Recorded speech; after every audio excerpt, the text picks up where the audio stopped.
Yeah, I think we did it. Arena's being slow, but what's going on, everybody? Welcome to the stream, and a very happy Magic Monday, one and all. Hopefully everybody's doing well. Maybe if I pull up chat, I'll actually be able to see if you all are telling us if you're doing well or not. But, you know, there's that, I suppose. Yeah. Erica is here and says, "Oh, hello, friends." Or she says, "Hi, friends." I'm sorry. What's up, Erica? Thank you, Amy. Sorry about that. There's shit in my Happy Magic Monday, Erica. As always, we want to know from folks how weekends were, how lives are in general, how your day was, whatever the case may be. Yeah. We want to check in. We want to hear from you. So, you know, let us know. C. Holland is here and says, "Hey, Joe and Amy," and "Hey, Erica." What is up, C. Holland? Happy Magic Monday to you as well. Yes.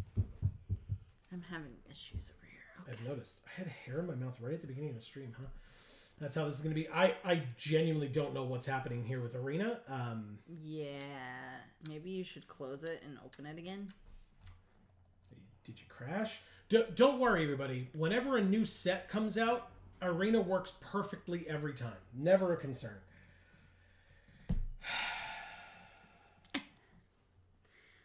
Erica says, "I just shoved my face full of an enormous plate of chili cheese fries, and honestly, I'm thriving."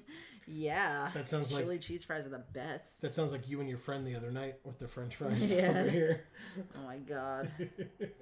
I got Parmesan herb truffle fries, and I ordered the family size because I assumed like it wasn't going to be enough for me. I took it out of the bag and I was like, "Oh my god, there's more in there." And I took more out. "Oh my god, there's more in there." And I took more out. "Oh my god, there's more in there." Finally, I actually had the whole thing of it out. And then I looked at how much it was and I was like, "There's no way I can eat all this." Not even close. I ate maybe a third of it. Mm-hmm. The three of us shared it, basically. My friend and Joe and I. Okay. C. Holland says, "Heard about the move. We're here till at least the end of the year now." Oh, okay. So is that a good thing or a bad thing? Like a good thing because you get to stay, or a bad thing because you don't want to wait that long? I was pretty sure he was planning on moving before now, wasn't he? I thought so too. So. By the way, sounds bad. Can we talk about this? Amy and I were discussing this. This is great. What? That they sent out an email, like a message to people's inboxes in Arena to tell them about the Magic story. Actual advertising for the Magic story? Shocking. I have never heard of such a thing in my damn life. Except when we talk about it every week in Jar. Don't ask me, man. By the way, we're going to start with the sealed today. I was telling Amy, and then we'll probably, if we have time, we'll jump into a draft. But sealed isn't going to be around forever, and I want to experience it while we can. And it gives us more time to chat and see how folks are doing. So.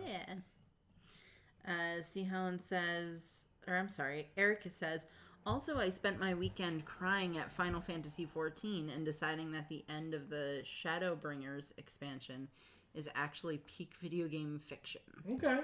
I mean, you know, Final Fantasy games are never known for their story or anything, but that's really cool to hear, obviously. Yeah. All right, are we ready to open this sealed pool? Please keep chatting about things that aren't Magic if you want to. Please don't think that because I'm doing this, we're stopping doing that. For those of you that have been here before, you know this. But just letting people know, that's not how we do things around here. Yeah, so C. Holland, let us know about that move situation for you, because I feel like we're not remembering it necessarily. So. Yeah. Look at your friend Quintorius. Yeah. Looks like someone cut his tusks off. I thought he never had him. Oh, really? I thought so. I didn't think so. Let's check. You read that while I check on old Quintorius over here. See, Helen says, I'm hoping that landlord decides to let us stay after December. Okay. Okay. We definitely didn't remember that right then, because I thought you had said that you didn't want to stay. But, yeah, just, I guess, let me know about that. Marcus says, sup, folks. He's here. What is going on, Marcus? And Erica says, without spoiling anything, you fight a very lonely, very powerful man who is the last of his race and is trying to bring them back. And his last words are, remember us. Remember that we once lived. It's pretty good. I like it. So yeah, here is original Quintorius. Oh, yeah. It's really hard to tell, actually, in that art, whether they're They there look and like they slightly curve. curved up, Yeah. but they're very small, or if Yeah. they're actually shaved off. Yeah, they look like they curve up. They're Yeah, just I can't short. tell. I can't tell. It's definitely possible that that's the... I for me, it's kind of 50-50. Here, they're capped. They have, like, gold caps on Yeah. them or whatever. But It's like getting French tips, I guess, right? yep. Just like that. See, Helen says, we wanted to stay, but we were under the impression that he was selling the property. Gotcha. Oh, that's what it was. Yeah. Okay. Yeah, and you thought you were going to have to go, right? Erica says, he's been a massive jerk the whole expansion and very condescending. But once he's actually beaten and proven wrong about his lack of faith in humanity, and his final words are a legitimate, heartfelt plea. Wow. Really cool. Yeah, I mean, we talked in Jar a million times about how I'm very used to wanting to see villains and heroes as black and white, and they aren't always. You can have a villain who's motivated by, again, seems like they're a jerk the whole time, and then you find out that there is actual motivation that, makes a bit of sense behind what they're doing, and they just go about it the wrong way or whatever, or they're misguided or something to that effect. And so you can kind of feel for them a little bit, but still know that you have to stop them from doing what they're doing. So C. Holland says, yeah. Erica says, this is also the same man who said, I do not consider you to be fully alive, so I will not be guilty of murder should I kill you. Sounds like misguided justifications to me, but okay. Sounds like perpetuating a cycle of genocide where his entire race was killed, and so he decides that it makes sense that every other race should be killed. I just really like this video game, guys. Never heard of it. Never heard you talk about it before. Can't believe you've kept it from us this whole time. But that's great. Obviously, that's great. It's important when people find games that they enjoy and are able to get so immersed in the story that you are that passionate about it. That's really cool. You haven't found any of those. Nah. Nah. Not a single one. Not the magic story ever. That's not a video game. No, but it's a story. Yes. I've also made a bunch of wonderful friends through it, and it's made a really hard few weeks a lot more bearable. That's really cool, too. That is really cool. And important, right? Yeah. That's always nice to hear stuff like that. So congrats, obviously. Because I know kind of when we saw you, it felt like it was, and no apologies or anything we're not requesting them. But it felt like there was a period of time where we saw you for like very short bursts where you would let us know that bad things were happening, and then we kind of didn't hear from you for the rest of that night or whatever. So it's good to hear that you're in higher spirits and that you're aware of what helped you through that time. That's important.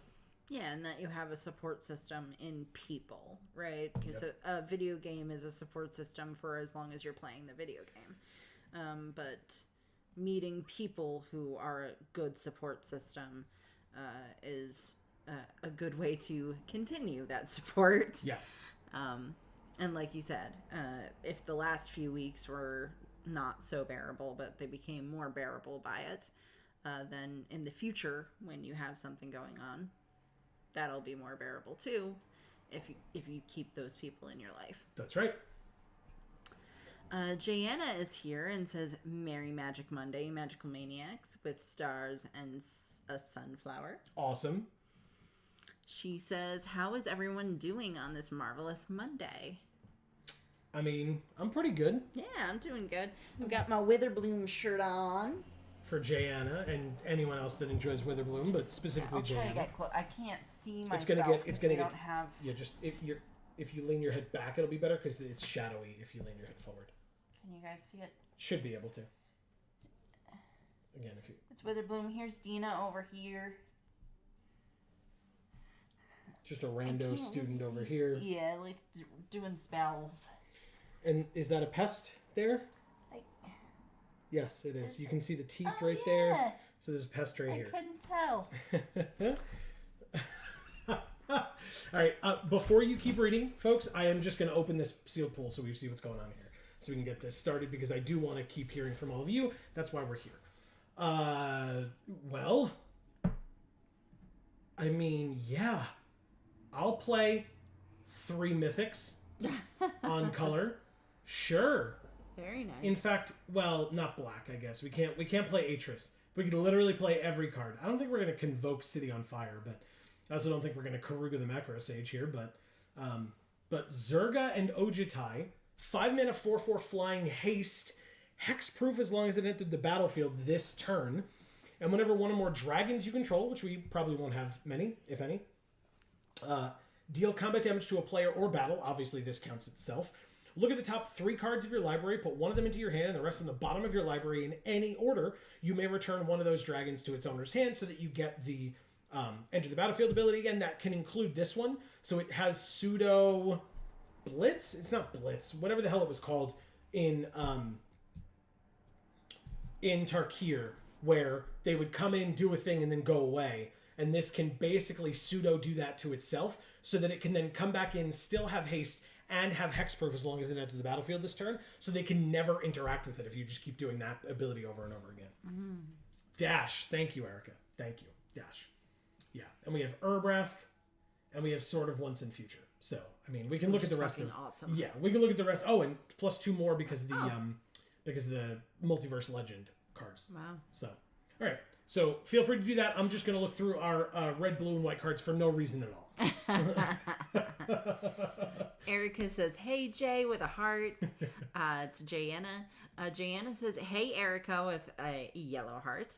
Erica says, oh, I also found some more shiny Pokemon, specifically Pikachu and Tentacool. Hell yeah. Very nice. Jayanna says, oh my god, I want that shirt, Amy. What? Crying faces. 3 of them. Coles. Check it out. Coles, yeah. There you go. Erica says, Dash. And then, Good Guy Urbrask. Also, notably, those other 2 rares that they mentioned, both red. Oh, Invasion of Kaldheim and Invasion of Karsus. That's awesome. They're both battles. I guess we're definitely in red. I don't think you know what you're talking about. No. I mean, I guess we're in those other 2 colors too, but we could just splash those, I guess. We've got enough other red going on. Yeah. This could be double blue if we want to put Karuga in the deck, which is not the worst idea I've ever heard in my life. And then Sword and Once and Future just gets in. Like, it's an amazing card no matter what, so yeah. It gets in. So, just all of them. Yes. Literally everything except for Atris, as we learned. Ooh, light on the white card. Janice says, boo red. Sick face. Excuse me. Red is one of the best 2 colors, thank you. Wow, got her. And then she says, "Get out! I'm checking Kohl's now." 2 crying laughing faces. And Erica says, "Oh, I didn't mention this, but my chili cheese fries were actually made with homemade chili and homemade fries." Wow. Very nice. Like, you made them? That's awesome. And Jana says, anyways, Amy, crying laughing face. Whatever. All right, well, you know. Interesting. We have so many lands. That has not happened to us yet in a sealed. But we have Thornwood Falls, Windscarred Crag, Jungle Hollow, Scoured Barrens, and Dismal Backwater. Ew. It's just like, I don't know. We notably have 2 white-red uncommons, which is good because that's in our 3 colors. Okay. We have a blue-red uncommon in our colors. Mm-hmm. Wow. Okay. We have a lot of nice things going on. Yeah, we really do.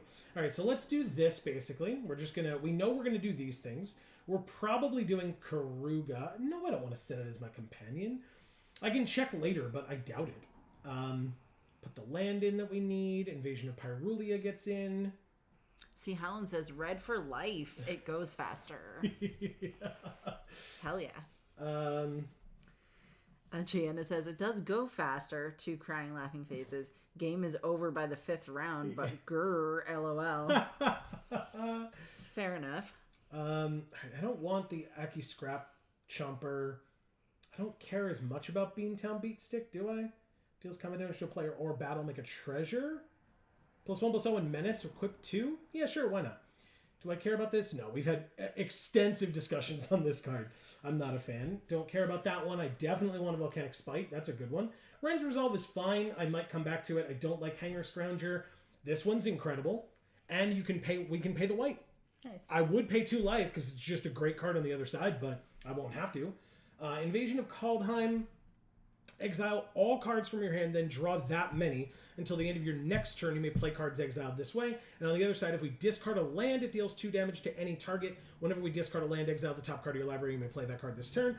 When do we ever have extra lands in our hand? That, never happens. Never. So, I'll put it in. Who knows? Erica says, "I did. I make a killer chili. 4-time chili cook-off winner. Wow. And I also make really yummy Yukon Gold fries." Hell yeah. Cool. That's awesome. Yeah, so how do you make the fries? How do you cook them? Sorry, go ahead. No, you're fine. Rare Invasion of Karsus. 4 mana battle. When it enters, it deals 3 damage to each creature and each planeswalker. So it could kill all of our stuff as well, but hopefully it deals a butt ton of damage to basically everything on the field, ours and theirs. And then if we flip it, it's a 4/4 ward. They have to pay 2 life to target it. And whenever we cast any spell, that can include creatures, it deals 2 damage to each opponent. Very good card. I will take a Red Cap Heel Slasher. It's a great one. Back up 1, and it gives first strike. Urabrask definitely gets in. Can we flip it? Exile Urabrask, then return it to the battlefield transformed. Activate only as a sorcery, and only if you've cast 3 or more instant and or sorcery spells this turn. We're playing red, blue, and white. I think we might be able to do it. It depends on what our blue looks like, to be honest. But definitely a possibility. I don't love... I guess we have battles, right? So maybe this one. Onaki Javelineer, I have not been as impressed by. We do have another dragon to help out with Ojutai. It has Convoke and Flying in Haste. I will take it. City on Fire seems... like a maybe? It's 8 mana. Oh. With Convoke, so our creatures could help cast it. And it says, if a source you control would deal damage to a permanent or player, it deals triple that damage instead. Oh, ho, ho. But that's only good late game. Like, well, yes, and it feels win more to me, although it does mean that, our 1/1s can kill X3s, or our our 1Xs can kill X3s. But still, I'll come back to that after we've looked at our white and our blue. Oh, we haven't even put those in yet. No. We're at 32 out of 40. Yep, we did gold and red is what we've done so far. That's amazing. I love it so much. C. Holland says to Jayanna, you'd hate my popper deck, LOL, two crying laughing faces. Jayanna says, I adore Jaya and Chandra, though, two crying laughing faces. So I don't hate it too much. Plus, my fave planeswalker, Ren, had some red in her way back when. Mm-hmm. Way back, Ren? Nice. No. I know. Erica says, I do a double fry. Once for 8 to 10 minutes and 350 to cook them. And then 5 minutes at 400 to brown them and get crispy. Cool. Oh, Preening Champion's such a good card. Activate only if you cast 2 or more spells this turn. Interesting. Is that really what we're trying to do? This is a dragon. We found another one. Nice. Tap up to 2 target creatures, put a stun counter on either of them, and then put a stun counter on either of them. So if there's like one dangerous one, and you're like, I'm just going to tap that one, first of all. Or if you're like, I'll tap that dangerous one and that like random 1/1 that you have. You can put 2 stun counters on the dangerous one, or you can split it up and put one on Nice. each. That's really cool. I agree. Don't care about that. Erica, do you cook it in a fryer? Like, do you have a fryer? Or you do these in a skillet? Joanna says, Des expensive. In other words, that's expensive. Oh. The 8-drop, I assume. I was waiting for you to translate it. Yep, I got you. Erica says, City on Fire is a good song from Sweeney Todd, but as a magic card, couldn't tell you. Amazing. That is funny. Joanna says, Seahal, I might just hate that deck, crying laughing face, but I'm down for curiosity to kill the cat to find out, crying laughing face. That's funny. And Erica says, I use a Dutch oven and thermometer. Okay. Interesting. Okay. Very cool. I like that. That's really cool. 5 white sources? Really? Wow. What's our percentages? 23% white, 42% blue, and 50% red. So blue and red are very close. White is very far away. I mean... Oh, right. Let's actually split it up so I can see what our creatures or permanents or whatever look like. We are very slow. Holy crap, that's bad. Oh, no. Wow. For so much red, we shouldn't be very slow. We are so slow. And these target creatures, this would be able to counter a non-creature spell, but if they're dropping creatures on the field, this we could make one of their things, be an O2. This we could kill something, so that's nice. This makes a 1/1 Thopter, so okay, on turn 2 we can have a 1/1 blocker. Great. And then we could make something be a 4/3, so again, targets one of our creatures, one of our creatures, one of our creatures. So those aren't amazing. This deck is going to be tough to work with. I'm going to take out Karuga, actually.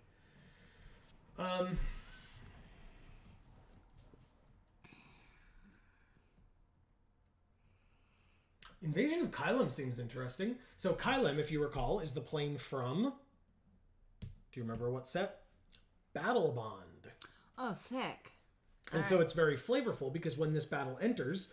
Up to 2 target creatures, because it's a team-up set, each get +2/+0 and gain vigilance and haste until end of turn. Cool.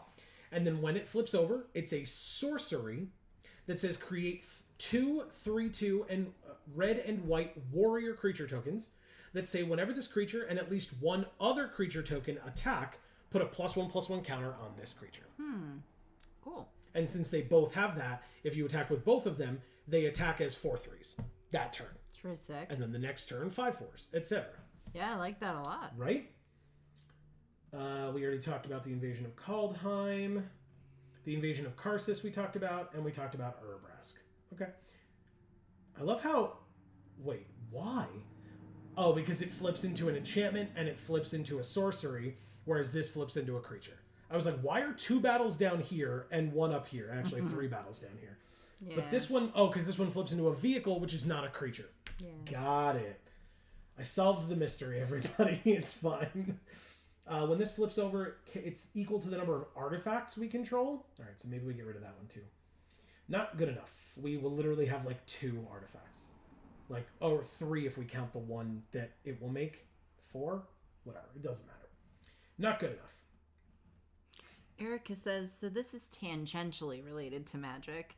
I designed a custom card for my Vorthos heart that I'd love you guys to look at. I'm down. Ooh. Okay. Whenever a creature you control becomes the target of a backup ability, copy that ability. You may choose new targets for the copy. This ability triggers only once each turn. Ugh, how much backup do we have? 1. See, 1. Helen says it's the Prof's Red Popper deck, just with Swift Spear instead of Lava Runner. Okay.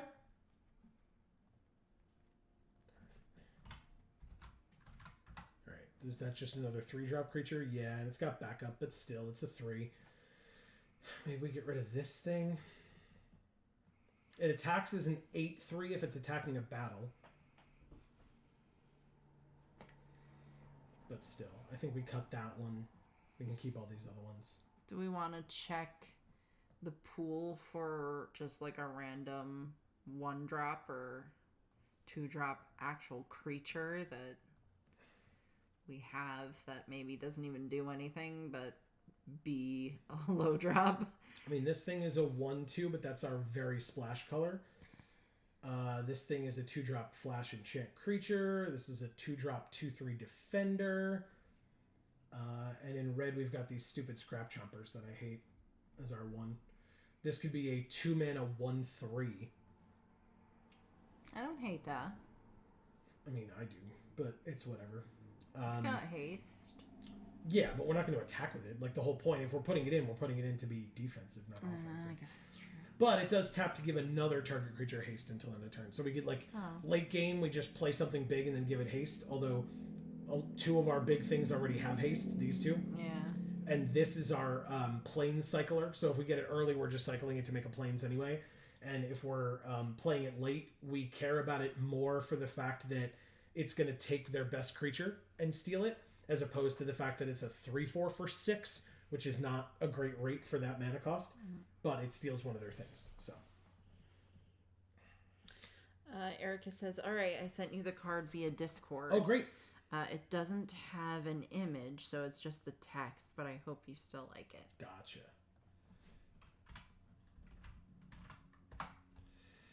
All right, so now we need 5 cuts. So if anybody has any thoughts, I am down to hear them. I will quickly look for this thing from Erica. Okay. What do you guys think for cuts?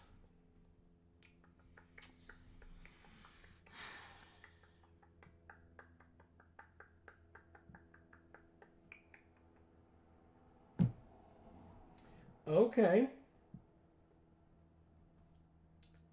So this is old Vorthos, or old lore stuff. So I don't know if you'll... I feel like there's water in my ear. Don't. Okay.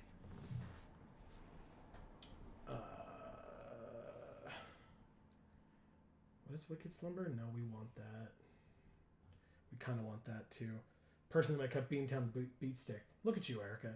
I appreciate that. I like it.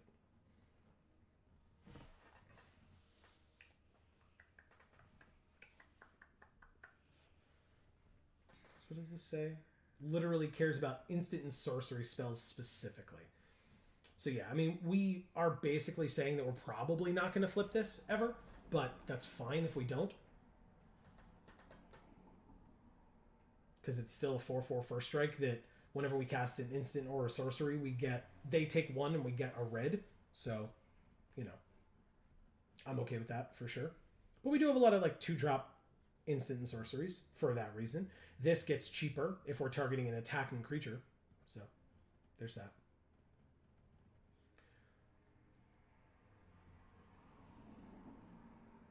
Four more cuts feels like a lot.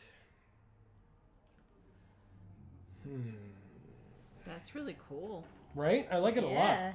Really cool. The flavor text is a lot. Like, there is a lot of it, and it is great. It's emotionally and literally a lot. All right. I've also loved... Always. Oh, I've always loved Hannah and Gerard, and I hate that they didn't get a happy ending. Yeah. A lot of characters in this game, unfortunately, don't get the happy endings that they deserve. That's true. That's not to minimize what you said by any means. I'm just agreeing with you. Yeah. Happens frequently, unfortunately. Yeah. All right. Wow.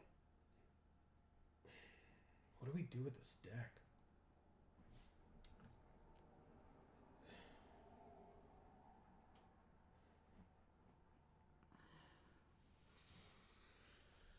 I think I'm going to cut the whelp. It's not relevant enough that it's a dragon, in my opinion.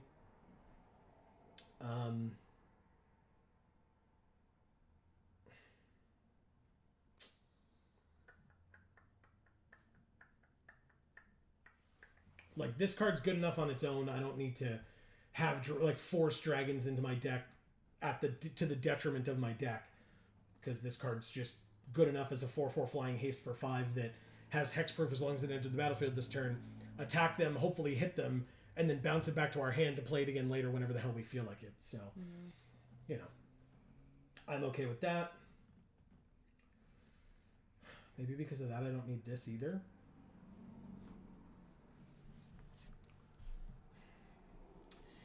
And then...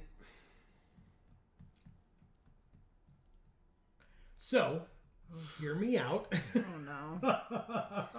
It's about to get bad. Yes, we have 1 5-drop and 1 6-drop that is also a plane cycler. So if we draw it but don't have enough land, we just tap 2, cycle it, any 2 that we have, cycle it, and get a plains. Okay. So because white is our splash, even though it's we have the same number of red and white sources. And blue. Yes, thank you.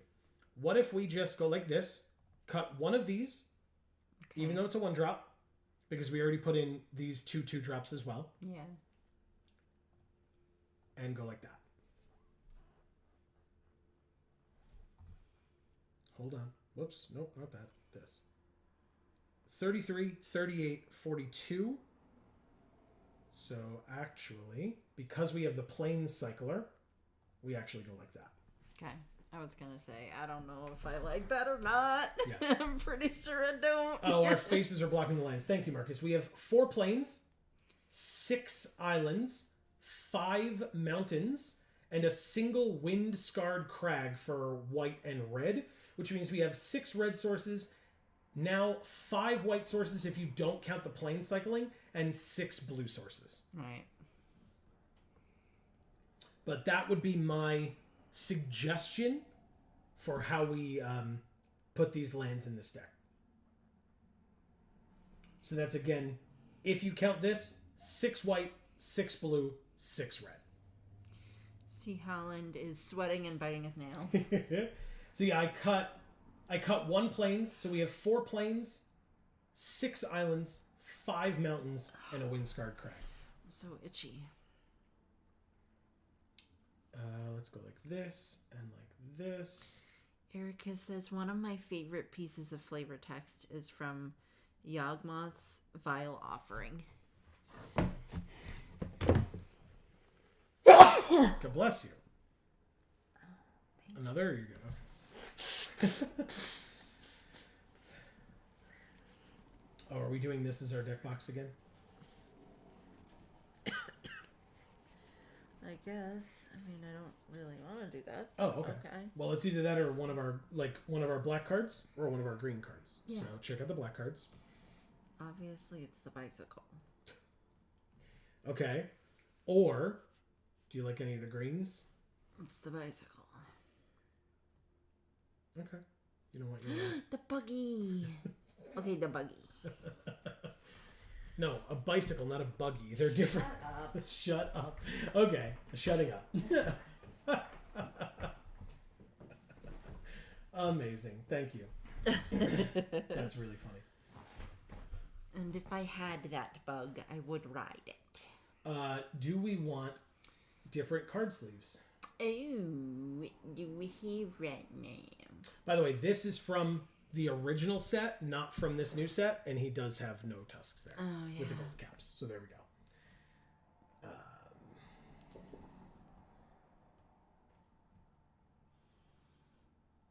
If you care, the deck is red, white, and blue, but if that is irrelevant, then pick whatever you want. No, I was asking what sleeves we have right now. Oh, the most recent ones, these. Ah. The March of the Machine sleeves. Yeah, let's keep those. Confirmed. Okay. We also have some pretty cool Vivian ones. Yeah? Maybe we'll do those next. Okay. Let's try this deck out as we read what folks have been saying. Because you stopped halfway through Erica's comic because you sneezed. Which depicts the scene where Gerard and... Nope. Oh, mad with grief, agrees to bring Urza's head to Yawgmoth in return for resurrecting Hannah. Is it Hannah or Hannah? I believe it's Hannah, but people can correct me if I'm wrong. And Erica says, the flavor text is, centuries ago, a mad god offered a simple trade. Talk about saying more with less, my god. Yeah. No, not my god. Mad god. Alright, so they gain a life. You got it. Play our land. Keep up negate just in case, but I assume if they're playing anything here, it would be a creature, not a spell. But I've been wrong before.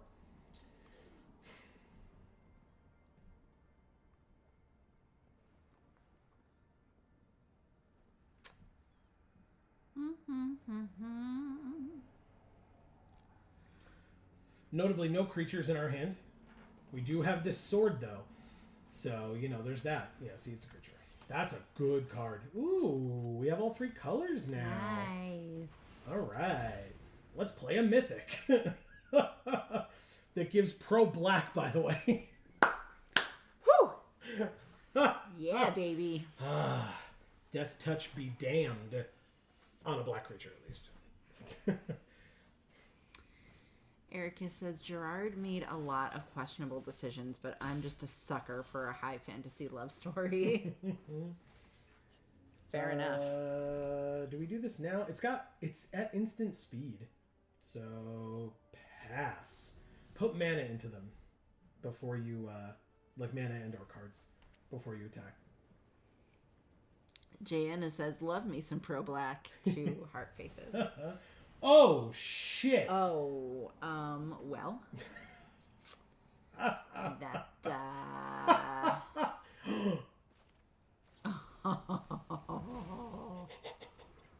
Oh, that burns so much more because it's Elspeth and a Johnny. Oh, no. Oh, my God. Oh, that feels so much better. I feel like a weight has been lifted off my shoulders. God damn. Woo. All right. Gianna says, get him, Joe. 4 crying laughing faces. Holy crap. C. Helen says, counter, LOL. And Erica says, I'm a sucker for love stories because I firmly believe I'll never have one in real life. Erica, no. Yes, you will. No. It's pro-black, dude. It's pro-black. It's pro-black. They didn't know. I guess not. Vigilance and haste. Well, it already has vigilance. And it's flying. This is disgusting. Good God. What happens if this hits? I don't even remember. Attack. It doesn't matter. It's a 4/4 flying vigilance haste. Not haste. That's the other thing.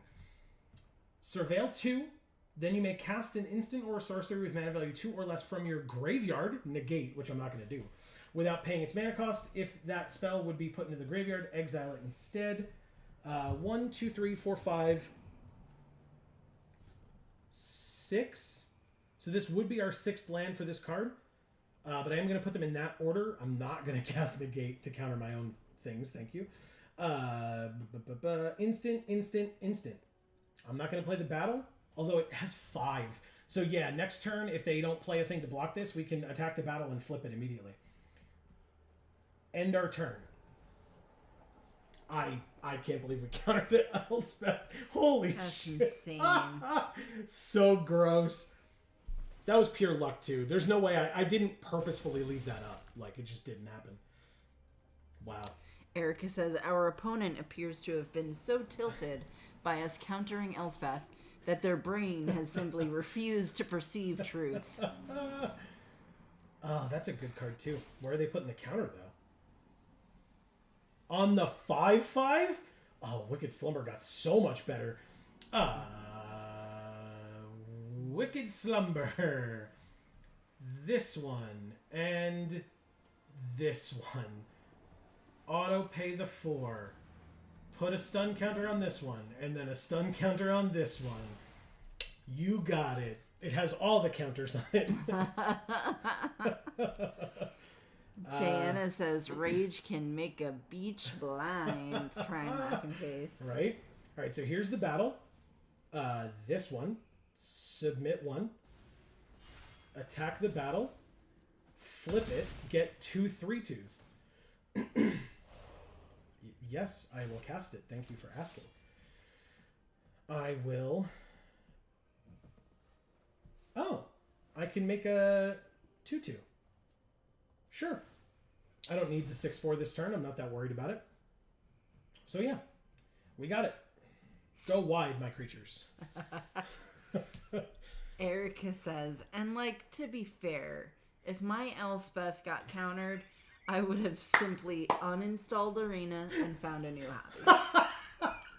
Simply, right? That's the simple answer. Correct. And Jana just says 3 crying laughing faces. Amazing. Right, so does it at least one other creature? And we have these 2 things. So combat, swing out. And they each get counters. The middle 2. Okay, let's see the blocks. Speaking of counters, I I got a quote for countertops for our kitchen, and it was $1,800, and I said that sounds awful. Alright, so they move to blockers. They have 2 cards in hand and 1,000,000 mana open. This blocks is a 2/2, the Streetwise Negotiator. Erica says, I can't believe Joe is gatekeeping our opponent from checks notes, having fun. Yeah, that's when they're gonna lose, or they lose because they conceded, and Arena's gonna pop up with it. Did you have fun in the match? Yeah, exactly. And they'll be like, no, you fucking piece of shit. I did not have fun. But anyway. Thank you, Maggiolo 8. Either that or Maggiolo, one of the 2. Jana says, hashtag concede. Yeah, I don't blame them. That was mean. Oh, we did it. Oh, we got an Orby thing. A gross orb. It's a gross orb. It's our mastery orb because we actually did the gems, y'all, this time. We did. We did the gems. We decided to try it out. It's literally our first time. But guess what you're all here for? Ew. Look at our sleeves, Amy. Yeah, baby, yeah. Thalia and the Gitrog monster. You are definitely going to be set as our default sleeves. Hell yes. Now, Amy, the question is, which sleeves are we going for next? Are we going for Baral and Karizev? Maybe. Are we going for Yargle and Multani? That sounds pretty good to me. Are we going for Jeru and Hazaret? Ooh, I like that too. Or are we going for Zamone and Dina? Oh my god, guys, what do I do? Oh no. Hopefully we'll be able to get all of them. That's kind of the idea. But I'm just asking who we go for next. Simone and Dina. It's gotta be. Because it's you and I? Yeah. Mm-hmm. That's fair. For folks who didn't watch our jar series, I'm 100% Quandrix. Like, I'm an Azorius, but because of Quandrix and what Quandrix is, I'm Quandrix. I believe we're the only people who talked about those stories who realized that the sequence that Dina was, or Simone was trying to figure out from her like grandmother or whatever was very, very loosely and or incorrectly based on the Fibonacci sequence. Right. And I talked about like the comparison between the Fibonacci sequence and the sequence from the story that was literally off by like one number. Right. It was like exactly the same, and there was one number where it was supposed to be like 21 and it was like 22 or 23 or something. So anyway. Maybe they were like, well, it can't be exactly the Fibonacci sequence, so we'll just make it off by a little bit. For no reason at all. Like, there was no explanation for it. It just, that's what it was. All right, are we switching to the new sleeves? Yes, please. Like I had to ask. It's Thalia riding the Gitrog. Oh. Sorry. Jana says, I do love that for heart faces. And then she says, oh my God, Amy. And then Erica says, Joe, did I ever tell you about the best sealed deck I've ever played? I legitimately don't remember. So I remember you mentioning a particularly very good deck that was like a set or two sets ago, I feel like. So please feel free to tell again, and I'll tell you if I remember that being the one or not. Because I can't, it was like many on-color mythics that you got, which is, the story I recall, but I would still love to have my memory refreshed. See, Holland says all of them. I know like I said, all of them are what we're probably going to go for. I love the team ups. They're so cool in this set. Just so cool. Oh, let me turn the microphone towards us a little bit. Okay. We have all three colors. We have a 1-drop, so I can't really play the tap land first, but we also have 2 mythics in our hand, neither of which, by the way, helped us win the last game. We did have this sword, which definitely helped a lot. Oh, yeah.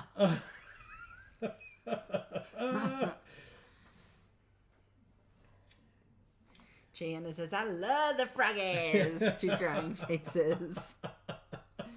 Oh, I missed some stuff. See, Helen says, Gitrog Crazy Frog 2.0. Right.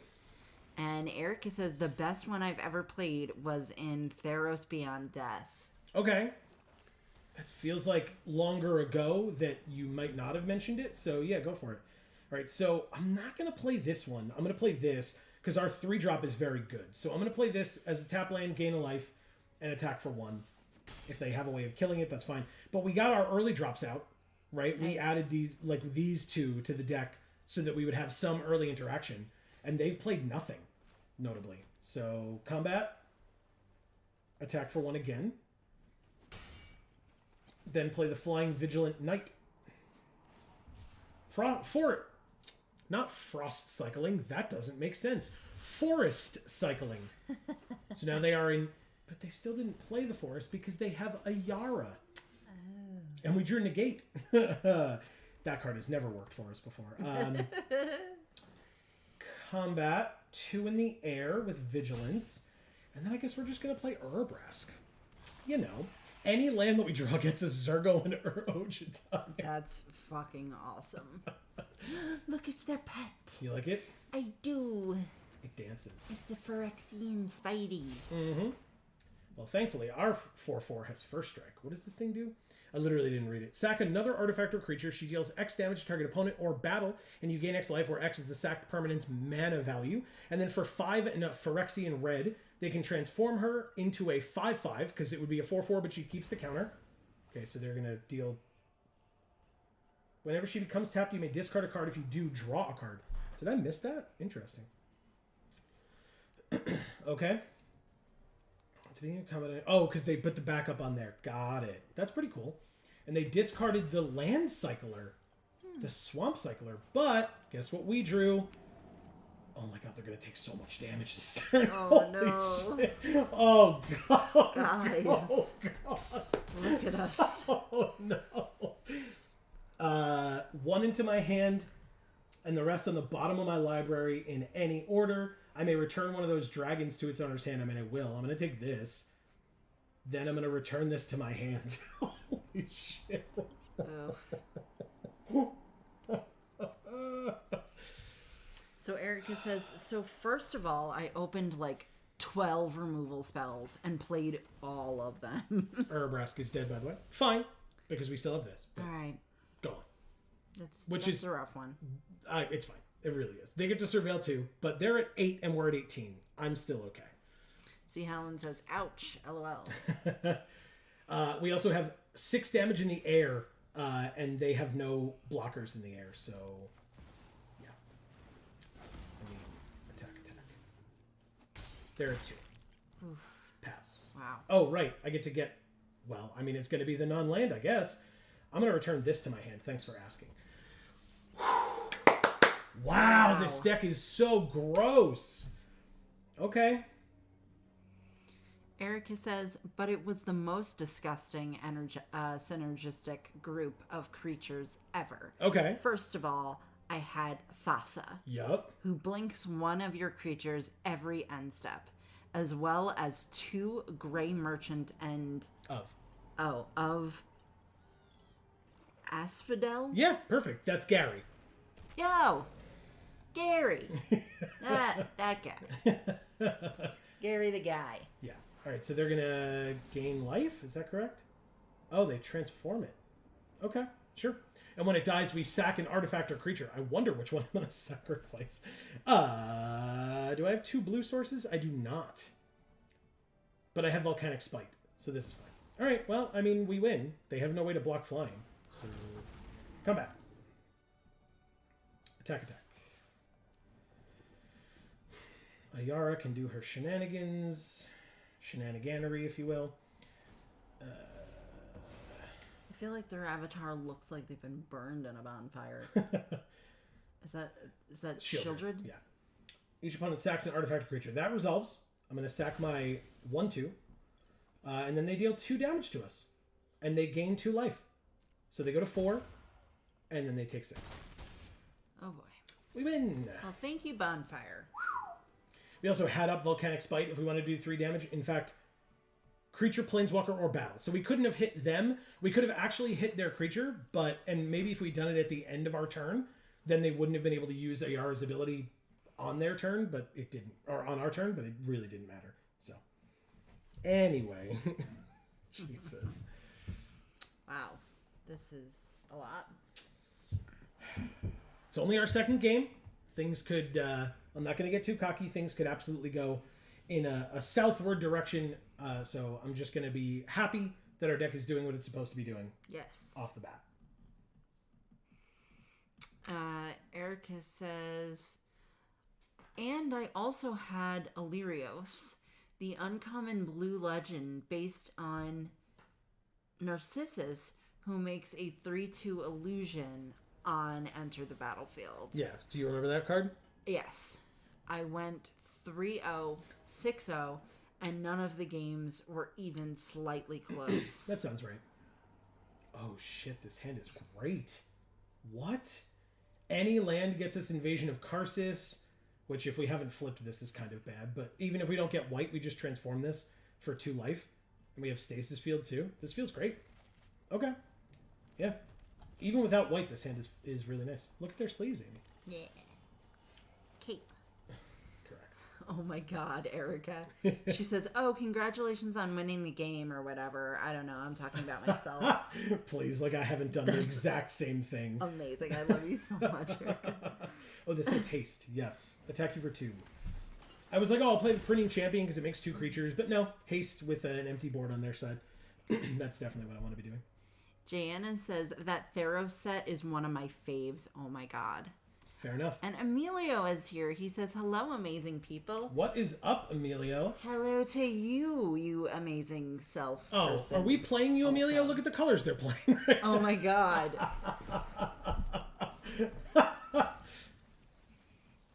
Emilio, what's your avatar?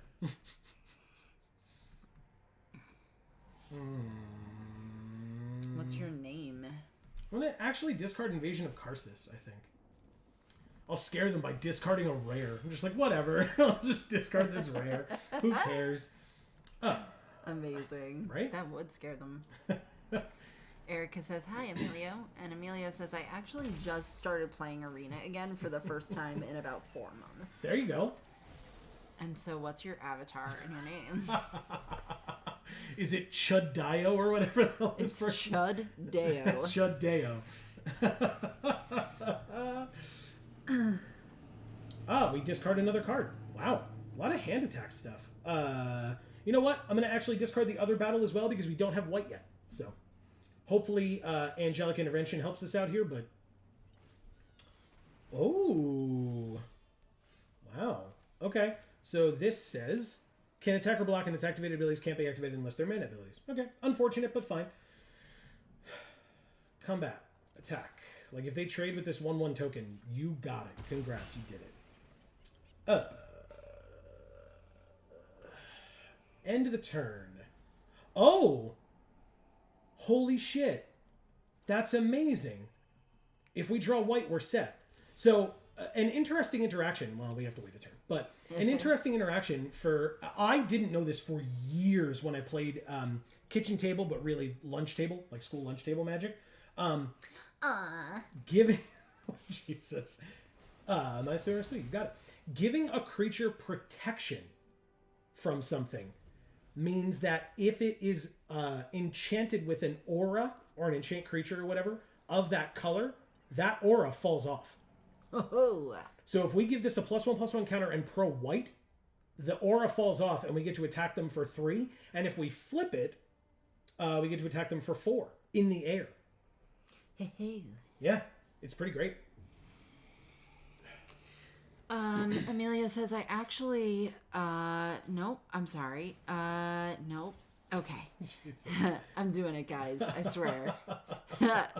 Diamaz is here. Nice to see you, man. And he says, hello, what we playing? What's up, Diamaz? We are playing Sealed of the new set of March of the Machine. And this is going to be fun. We're going to do this. Yeah. We're going to do this.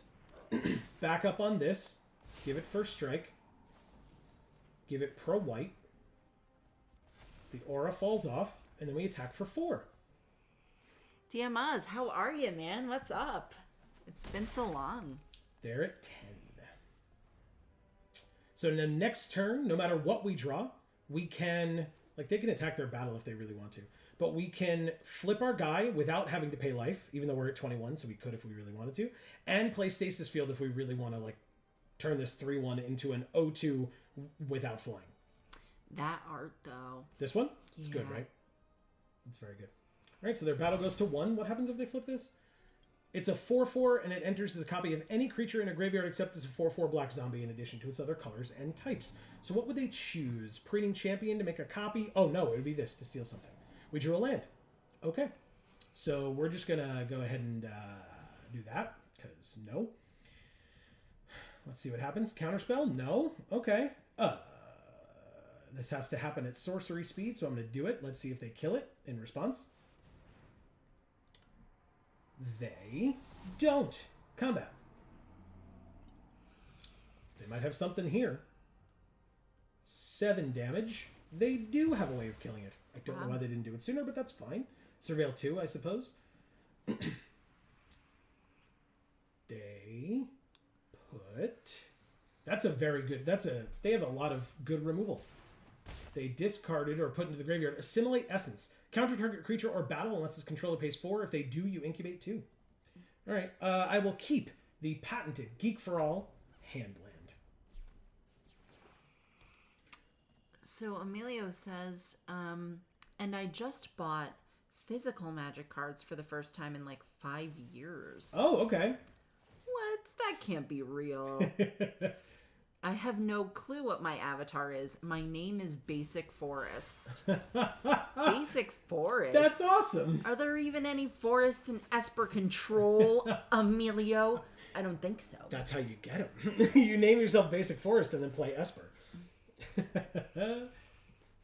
They really are. They've made a very interesting Graveyard Matters deck. Very interesting. I mean, I guess, right? Unfortunate that we literally can't do anything here. Pass. Because they just played a 1-3. Who knew a 1-3 would be the thing, huh? Jayanna says, okay, so I wasn't the only one who went on an arena hiatus to Crying Laughing Faces. Diamant says, yes, fun set. Pre-release was fun. Yeah. Agreed. He says, it has not been that long. I was here, like, in the early access to the set. Gotcha. Oh, okay. Yeah. I was daring on pre. Went 3 colors. Blue, red, and a bit of white. So similar to our deck. We are very screwed, by the way. No. We're going to lose this game, no question. Wow, okay. Point. Yeah. They have every bit of removal that exists in the set. They have Thalia as well. Their deck is nuts. Holy shit. Yeah, and then they get to copy our creature that they put in our graveyard, steal our best thing, which is not the Mirror Shield Hoplite, but okay. I guess they assume we have a lot more. This doesn't help. This does not help deck. Like, come on. We have like a million mythics in our deck, and you can't even give us like a non-land, let alone... I'm not asking for a mythic, but like a non-land while we're on the losing end of everything. Hey, look! They drew that removal spell that they shuffled back into their deck. Unless they have more than one, which is also possible. Holy crap. Erica says, I'm going to check the Switch eShop. Surely they won't have new games to tempt me. The eShop. Hey, so do you want 6 Final Fantasy games? Me. I deserve this. Amazing, Erica. Yes, you do. Really? Afara's Dispersal? Really? Sack it. Copy target spell you control. You may choose new targets for the copy. Okay. Surveil 2. Alright, so basically I'm going to bounce their Alabaster Host Intercessor that is a battle. Get my 2-2 back. And yeah, that'll be fine. Pass. Interesting. Okay. Pass to attackers. They swing with everything, I assume. Why wouldn't you at this point? For 1 mana, I target you. Bounce it back to your hand. They have something to save it? To give it protection? No, they do not. Okay, good. And Surveil 2. This is, of course, not the one that deals 3 damage to everything, because that's in our graveyard already. 8 or more cards in their graveyard. They do have 8 or more cards in their graveyard. It can attack as though it didn't have Defender and can't be blocked. Doesn't matter. They're at 8. And they have a 1-3 and a 3-1. And possibly a 4-4. That's tough. I'll do that. Because I know I'm going to draw the creature and exile this land when I play it, so. Okay. Choose blockers. I mean, obviously I'll block the 1-3. They didn't know I was going to be bouncing their thing, so. You got it. I go to 14, and they're at 8. They replay the invasion. Oh, right. They're making us mill now. Okay. That's fine. Annoying, but fine. But I kept those 2 on the top. They're fine cards. Not like super distraught about it. And one of them was a land, and we had to discard a land, and they drew a card. It's a big game. They have their own Alabaster Host Intercessor to steal my creature. And I drew one of the 2 drops that I put in my deck for it to be faster. Wow. So Emilio says, I used to be a Gruul guy. Really? They drew this again too? How many cards are left? Oh, 9 cards left in their deck, by the way. Oh. They have been cycling through their deck real quick. And they're wasting time attacking the battle. Okay. Interesting choice. I'm literally top decking. Okay. What's it going to come in as a copy of?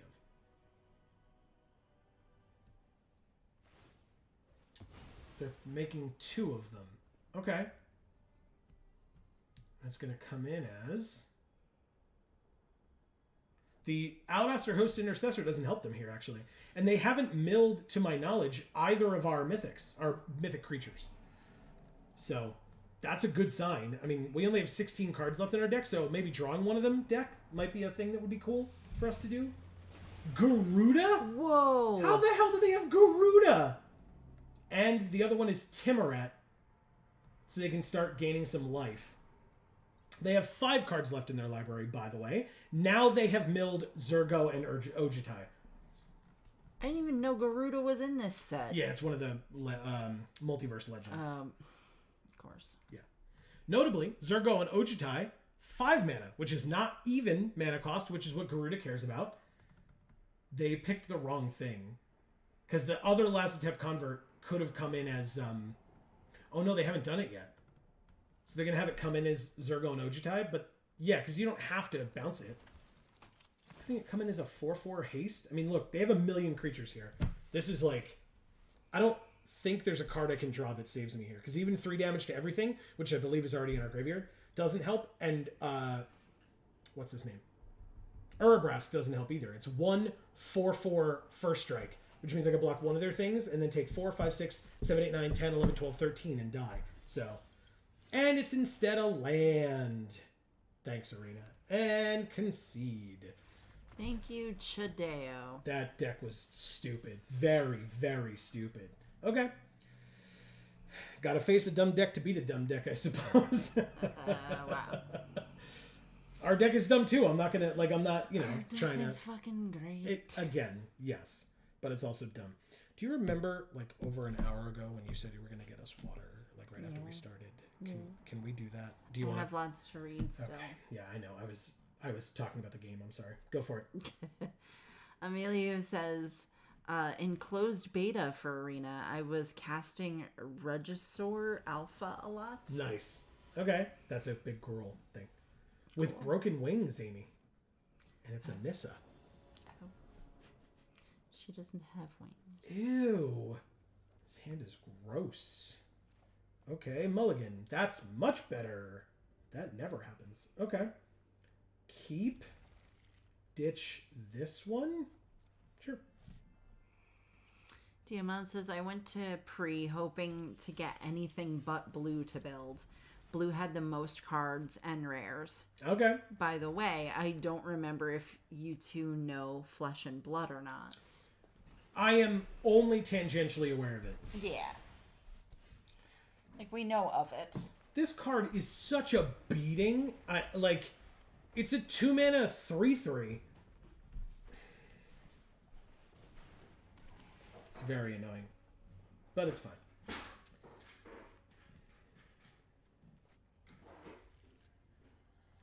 Basically, I want to, play this. I'm going to take 3 here. I want to play this and then keep this up, right? 3. I could just bounce it. But no, I'm not going to bounce it. It's got an enter the battlefield effect. So, pass.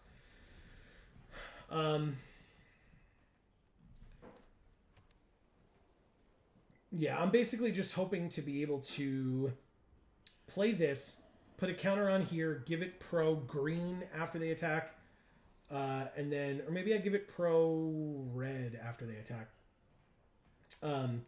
Make it a 3/4, block the 3/3, kill it, and feel better about my life. See what happens. Oh, Jesus. Okay. That's bad. Never mind. Okay. Oh, Joe. Now I can bounce it. You'll never feel better about your life. That's, sometimes I think I could.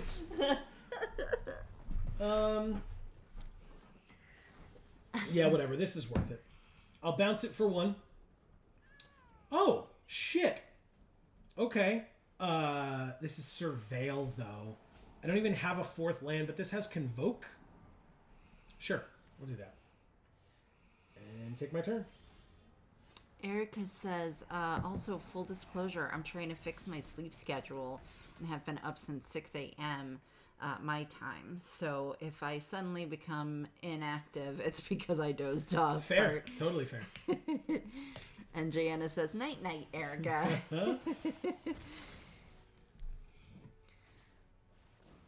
Overgrown pest, Amy.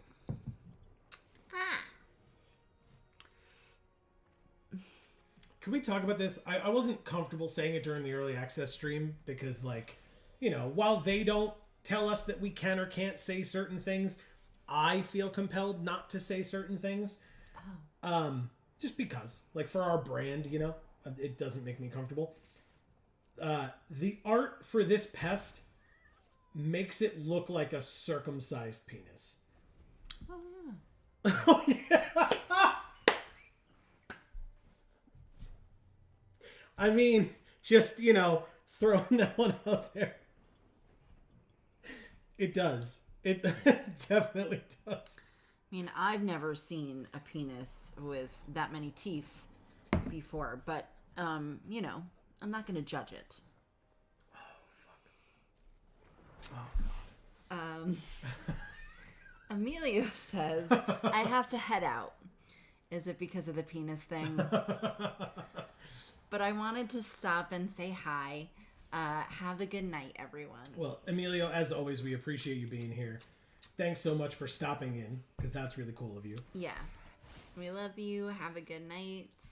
Take care of yourself. And enjoy playing Smash, which is probably what you're doing, but maybe not, Who knows? Maybe you're doing something adventurous tonight. Maybe. I don't know. Erica says, wow, overgrown pest is what most men think I look like. Oh, jeez. Yeah, they can't attack here, which is nice. Not this time, at least.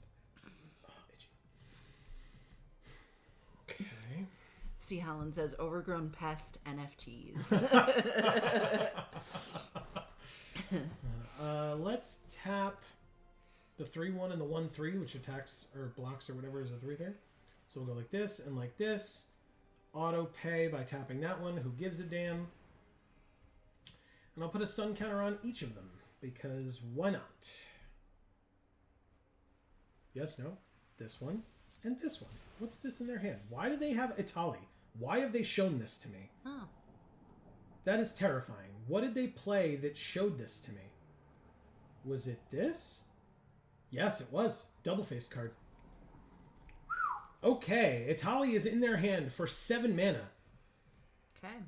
By the way, they have 7 mana. Ooh. Yeah, problem. Cool. Let's, oh, God, no. Erica says, sometimes you just gotta gently pull the sheath back off your pest, Joe. It's normal. Yes, it is. Oops, not what I meant to do. Let's end the turn. So, Itali, Primal Conqueror, is a 7/7 trample for 7. When it enters the battlefield, each player exiles cards from the top of their library until they exile a non-land. They may cast any number of spells from among the non-land cards exiled this way without paying their mana costs. And then for 9 and a green Phyrexian mana, they can transform it into an 11/11 Trample Indestructible. Wow. And whenever it deals combat damage to a player, they get that many poison counters. So if it just hits you, you're dead. Okay. And I mean hits you full out and not, whatever. They play the Sigiled Sentinel and the Tarkir Dune Shaper. They get to back up onto the 3/3. I mean, again, I'll say it again. I don't know how we win this game. I don't think it's a thing that will happen for us. Pass to attackers. Lots of things will be attacking. Erica says, oh man, I love pasta and dinosaurs. I'm Italian. I was like, when's she going to get that there's a pun coming? And she's not going to want to have done this. But anyway, let's block this 4/4. Shall we? I assume they try to kill the 2/2. This is colorless, right? Yeah. Okay. Pro colorless. Yes! They both live. Amazing. No. I mean, still no.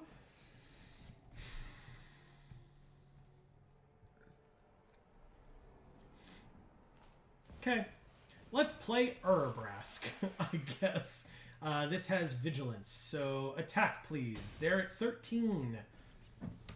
There is a way where Itali dies here. But it also means I lose my flyer. But 1, 2, 3, 4, 5, 6, 7, 8, 9. Never mind. It's an 11/11 triple indestructible. My mistake. Yes. Sorry, it's a 12/12 triple indestructible. Also my bad. Well, DMA's opened an Itali pre-release. Wow, very nice. All right, so this means I get 9 poison. So I go to, if I get 1 more poison, I die. But I'm still at 7. Health-wise, at least. Erica says, sorry, my brain is calling me a bunch of awful things, and I'm just a little guy trying to cope. You're doing great, Erica, and we always appreciate you. Ooh, this is fun. Yeah, sure. Battle. Why not? Both of them. I mean, I guess I play this after. Combat.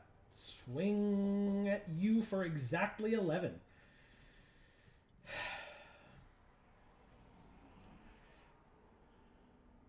Basically, Urbrask has first strike, which means I get to kill anything annoying.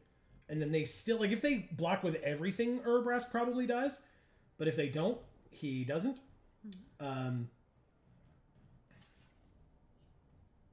Okay, that's still within 6, so they all die to first strike damage. You got it. Okay, yep. First strike kills them both. No damage is dealt to Urbrask, which I don't think they realized, because they blocked with exactly 4 damage. Oh, and they surveilled an overgrown pest to the bottom, or to the graveyard, I mean. And then I'll play this 1-drop as well. We die a lot, but 3 versus 2, 4, 5, 6, 7, 8, 9. Yeah, I mean, we're dead. So, concession. Turns out, Itali, very good. Thank you with broken wings. Not much to do about that. They took those broken wings. And learned to fly again. Although they didn't. They didn't block my flyer once. Oh. But they still won. Yeah, well, again, a gigantic dinosaur hit us a lot.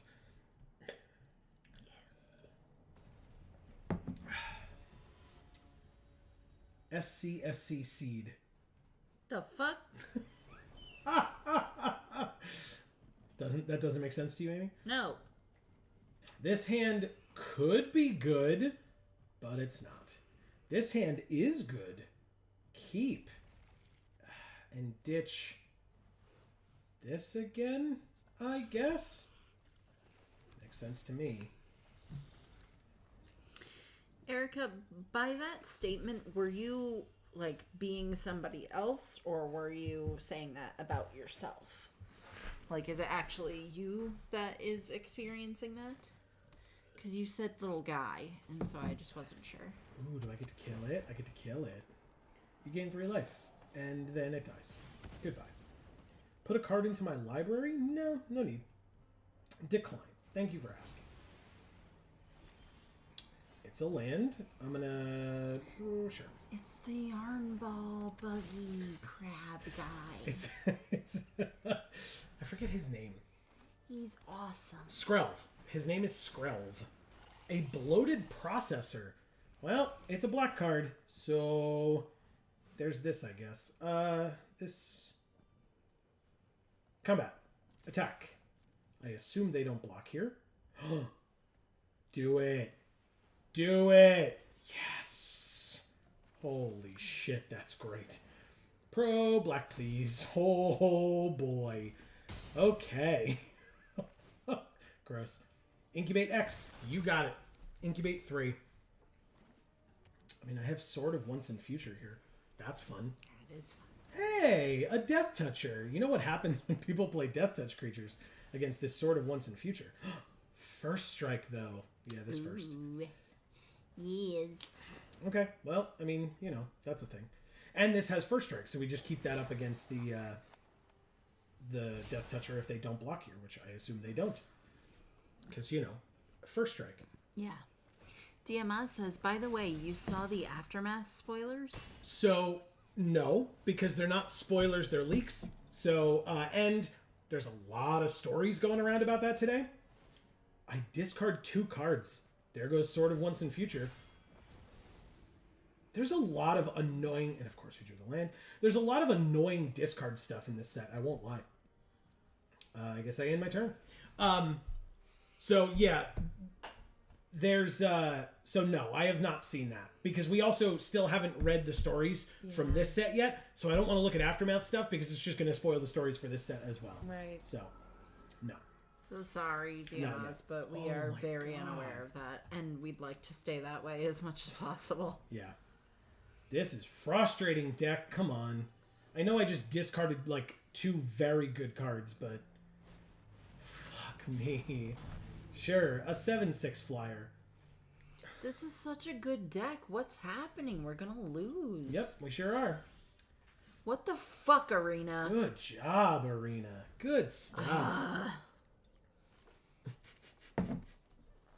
That's 3 land in a row. Glissa. 2 rares in a row by our opponent. 3 land in a row for us. And Dina. Wow. Yeah, Diamaz says, aren't all leaks spoilers, though? Although not all spoilers are leaks. I mean, I guess spoilers is the one that kind of teeters on both sides. Because the leaks are, things that weren't deliberate, right? And then spoilers could be either, right? But it's an incorrect use of the word. Right. So it's... So when, for example, when content creators get cards that they get to show to people, those are previews, not spoilers. That's why. So a spoiler is a leak because it's not the same thing. I'm still going to keep up a hand land. I'm not even going to attack this turn. It just doesn't make sense to do so because basically they could just... this had 4 power first strike. This would just block it and kill it. It's just... We're just going to lose and we're going to have to be okay with that. I'm not, though. And that would be the end of this sealed deck as well, because that would be our 3rd loss. We got 2 amazing wins and then never saw a win again. Jana says, ooh, her artwork is so pretty. Oh my god.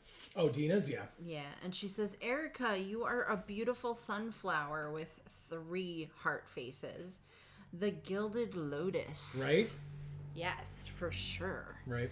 So if that was you that you were talking about, Erica, then I am sorry and I love you and there's no reason for any of it. And we agree with Jana.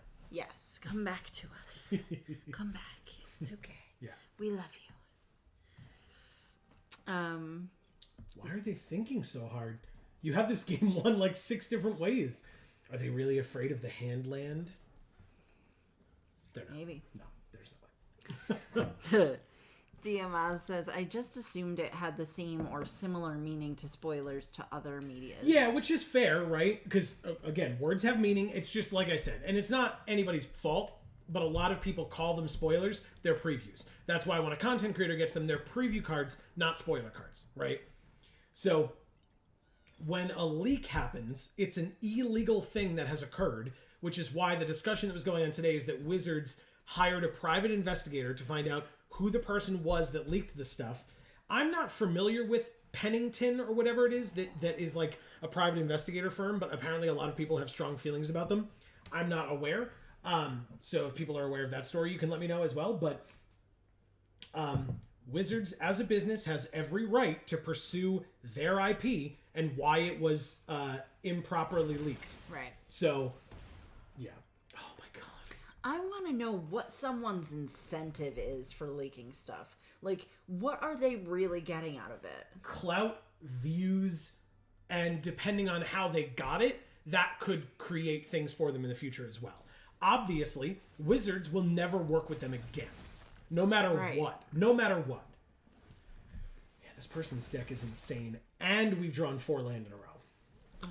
Which, if we hadn't... Oh, sorry. No, that's not true. We drew the invasion. So we drew 3 land in a row, an invasion that did nothing, and then another land. He says, to be fair, a lot of views.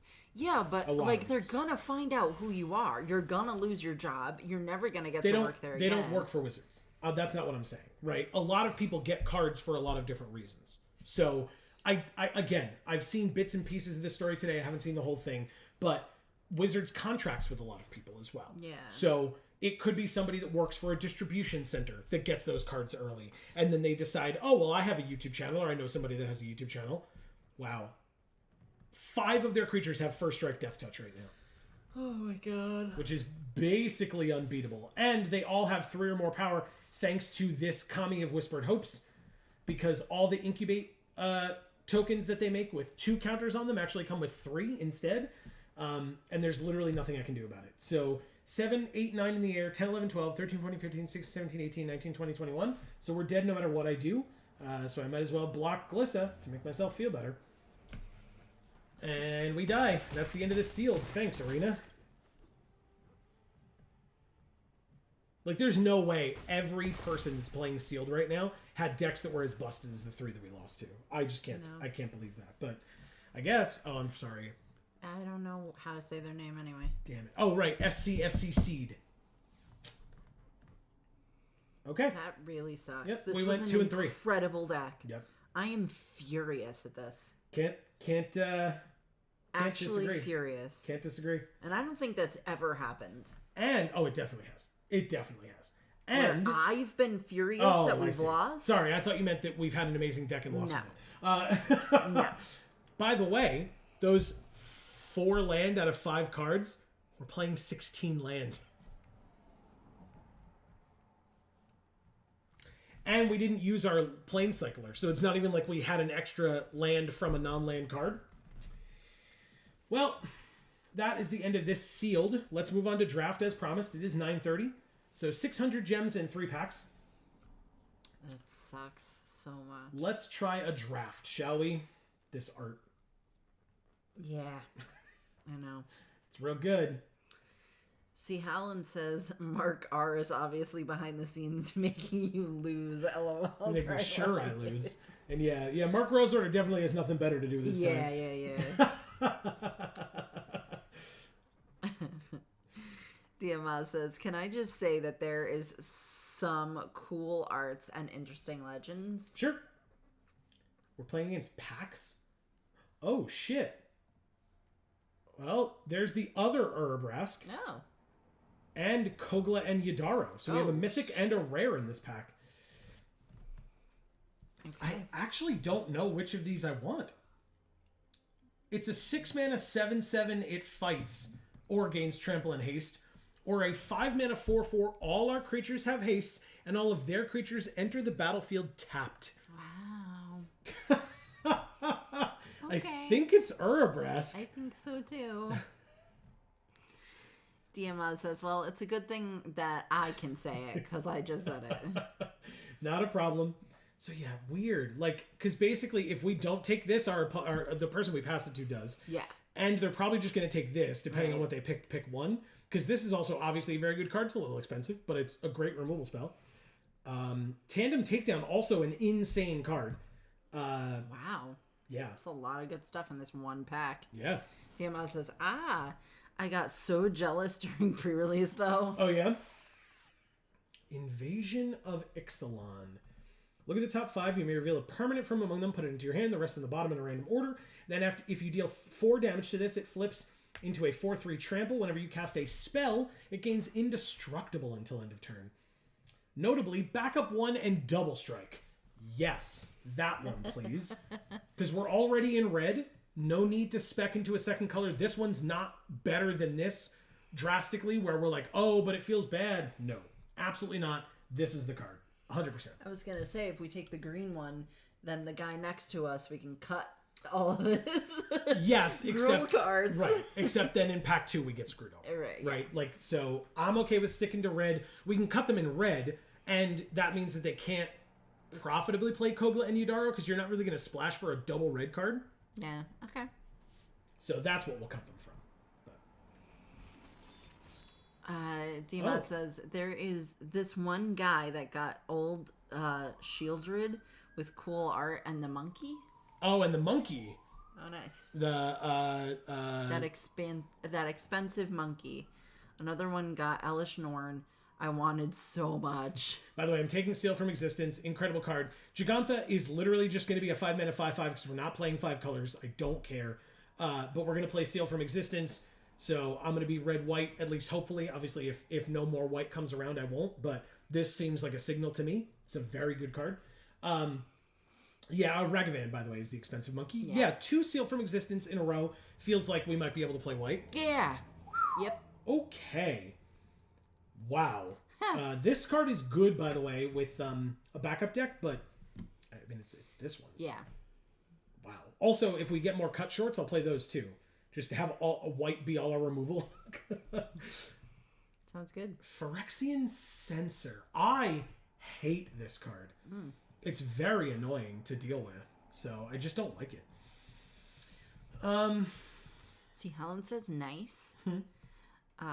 Guess G We're Red X. Yeah, definitely. Definitely red X, and right now it looks like red-white. And Diamaz says, at least I got Goro Goro and Satoru foil with special art. Oh, that's awesome. Congratulations. Yeah. Those are actually surprisingly rare, I've found. From seeing people open stuff and us opening stuff. Getting them alt art is rare, and getting them alt art foil is... I don't know that I've literally seen anyone get any of them foil. So congrats. That's really impressive. Really, really nice. I'm going to take this one. He says, thinking on changing my Ninja EDH deck for him as commander. Okay. That's cool. Do I take this? Whenever it attacks, it's 4 mana, though. I'm going to take the cut short. Yeah. It's removal. It's good. It's got Convoke. It needs to be a tapped creature, which is somewhat annoying because there is a fair bit of vigilance, but I'm sure there will be plenty of hits for it. So I'm not too worried about that. Plus, if something has vigilance, we just Seal from Existence it instead. So Shadow the Source deals 6 damage for 6 mana. I think I'm just going to take the 1-drop. We talked about how important early drops are, so I'll do that. Who are we drafting with? Really quickly. I'm sorry. I know you have to read stuff. But X-Rocker, Hordle, Traviclaws, Control, DJ Sakura, Pax, which again, I don't know if this is anything legitimately related to Pax or just somebody who got that name, and Mr. Park. Nice. Go ahead, please. Sorry for the delay. Diamaz says, even though he didn't get ninja type, it has some great synergy. Yes, I'm very happy with that card. Still need to get the prize boosters. Oh, okay. Like, you haven't gotten them yet. Okay, interesting. Oh, wow. Why? Our deck box is the Urabrask art for Urabrask the Hidden, but not this Urabrask art. The original Urabrask art. Yeah, it always has been like that. Yeah, but you can't get that art in a draft pack. That's not the point. Okay. Anyway, backup 1 and flying. Yes, please. It's very good. Red feels a little cut. I won't lie. Or is this the one we just picked? No, it's not. Yeah, red feels like it's getting a little bit cut, which is annoying. Backup 1. Ooh. 3 versus 4. 1, 2, 3, 4. We don't have any 4s. I'm actually going to take this one. It's pretty good. Yeah. This is not our opening pack? Interesting. Or was this the one we got past? I guess it was. Whatever. Regardless. Yeah, this is a good card. I would take it. Well, maybe we'll see more later. But this is also a very good card. Also has backup. Like, backup is incredible. Now we just need to open Yorion in pack 2 or 3. And we'll be even better. Because we can blink all our backup cards. They come back in, give more counters. I'll take another cut short. Yes, please. Is Yorion not blue in this format? It's blue. It's hybrid blue or white. Oh, okay. So, coming in hot. Sure. I don't love this card. We'll probably cut it. In fact, I guess I'll put it in the sideboard for now. Sorry, we can't take Dina. She's so pretty. Yes, she is. Maybe later. I love her. Well, She's people on do. my boobie. She's... Thanks for that one. I was debating taking this one earlier. I guess I'll take it now.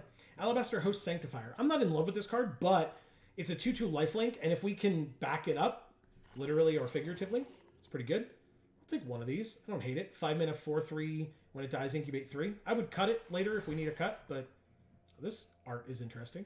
All right. On color, rare or mythic? Yeah. Ooh. Yeah. Invasion of Gobakon. 2 mana battle. 3 defense counters. When it enters, look at target opponent's hand. You may exile a non-land card from it. For as long as that card remains exiled, its owner may play it, but it costs 2 more.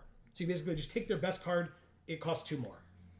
If we can deal 3 damage to it and flip it, at the beginning of our end step, put a +1/+1 counter on each creature that attacked this turn, and we can sack it to have all our creatures gain hexproof and indestructible until end of turn.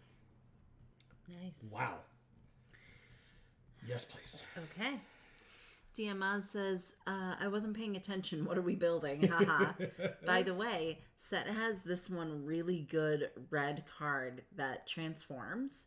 The other side has Ward 2, Trample, and Prowess twice.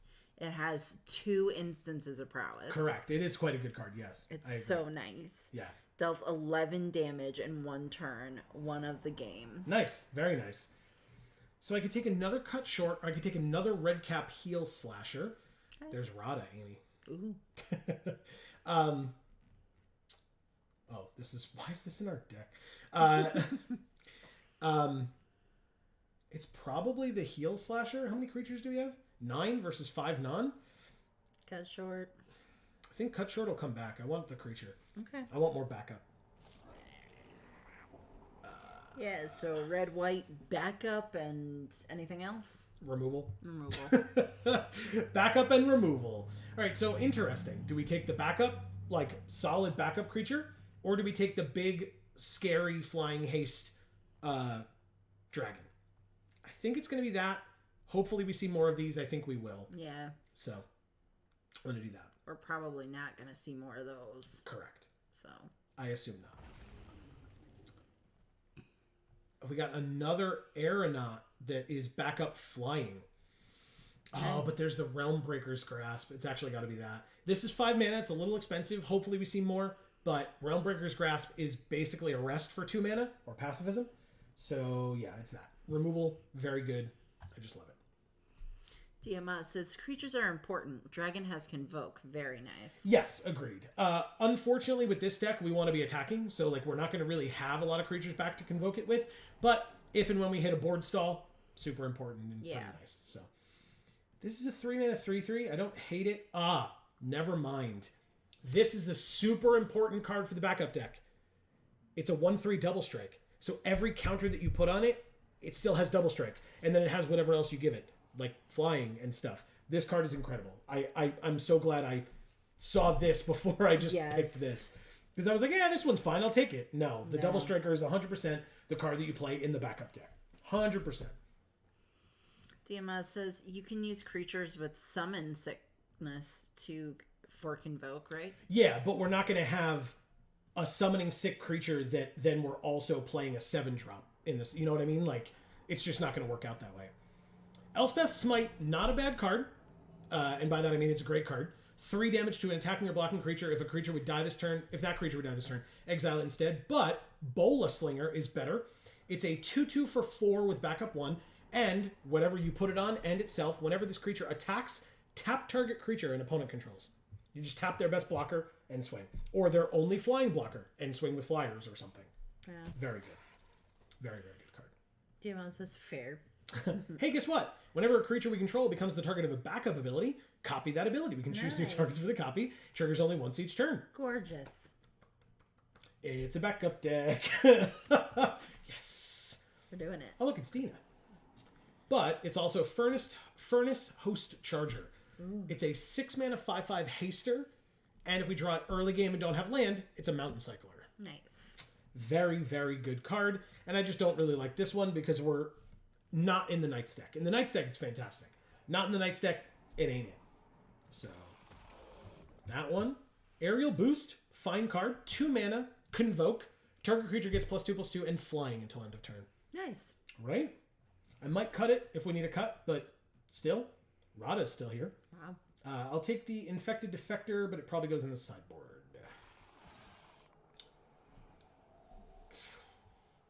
Scrap Chomper in case we need a 1-drop, but going in the sideboard. This thing again? Gross. Alright, go ahead, sorry. I don't know. DMO says, okay, now I'm getting really hyped to see this deck working. Me too. Well, we were really hyped at our sealed deck, and then that didn't work. work out well. Yeah. It's fine. And it wasn't the deck's fault. It was a great fucking deck. I was actually really, really upset about that. The first 2 games that we played were disgusting. What do you do? Defender, if its power is 4 or greater, it can attack as though it didn't have Defender. I don't hate that, actually. I'll take it. All right, what's our last pick? A land. All right, on color, rare or mythic? Perfect. Just exactly on color. But we could take the Invasion of Alara that's 5 colors, though. Because we definitely took that Giganta the Wellspring earlier. Yeah. Fire Song and Sunspeaker, interesting. Red instant and sorcery spells you control have lifelink. Now, we don't have a lot of burn, but it's a 6-mana 4/6. Whenever a white instant or sorcery spell causes you to gain life, it deals 3 damage to target creature or player. I mean, are you Is there something better? else we like more? I hope so. Yes. Whenever you cast a spell that targets 1 or more permanents... Oh, no, that's not a spell. Because backup is when it enters the battlefield. So, no. What's this sorcery at the bottom? What? Oh, Ren's Resolve. You can exile cards from the top of your library and then play them that turn. Okay. Harried Artisan is possibly the pick. This is a very good card. There's also Invasion of Theros. When it... Oh, no, this is not it. That's a bad card. A bad rare, I should say. 3 mana, 4 defense. I'm just going to highlight this while I read this. When it enters, you can search your library for an aura, a god, or a demigod. Reveal it, put it into your hand, and then shuffle. And then if you can flip it, because basically it can do nothing when you play it, and then if you flip it, if you deal damage to it, it becomes Afara Ever Sheltering, which is a 4/4 legendary enchantment creature god, which says it has lifelink and indestructible, as long as you control at least 3 other enchantments. And whenever another enchantment enters the battlefield under your control, draw a card. Boo. Ooh, we got another one. Oh, nice. Cool. This is a good one. Look, Amy. It's a girl card. You see? It's It's a dinosaur beast. It is a dinosaur beast, yeah. It's got a lot of gems on it. I love it. You'll love it. Good, I'm glad. What's the thing underneath it? Hanger Scrounger. I don't like this guy. Oh, it's 3 mana, 2/1. It does have backup, but it says whenever this creature becomes tapped, you may discard a card, and if you do, draw a card. Like, it helps with Flood, but... I thought it was a frog. Oh, no, it's a But dude. it's just a man. It's a dwarf. It's a dwarf pilot Oh. from Kaladesh. Alright, go ahead, do your thing, I guess.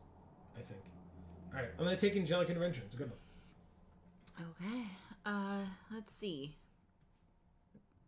Diamaz says, is weird. Something you think you got a good deck, and things just don't get together. It does happen. And then sometimes you have 0 hope in a deck, and somehow the pieces fall together.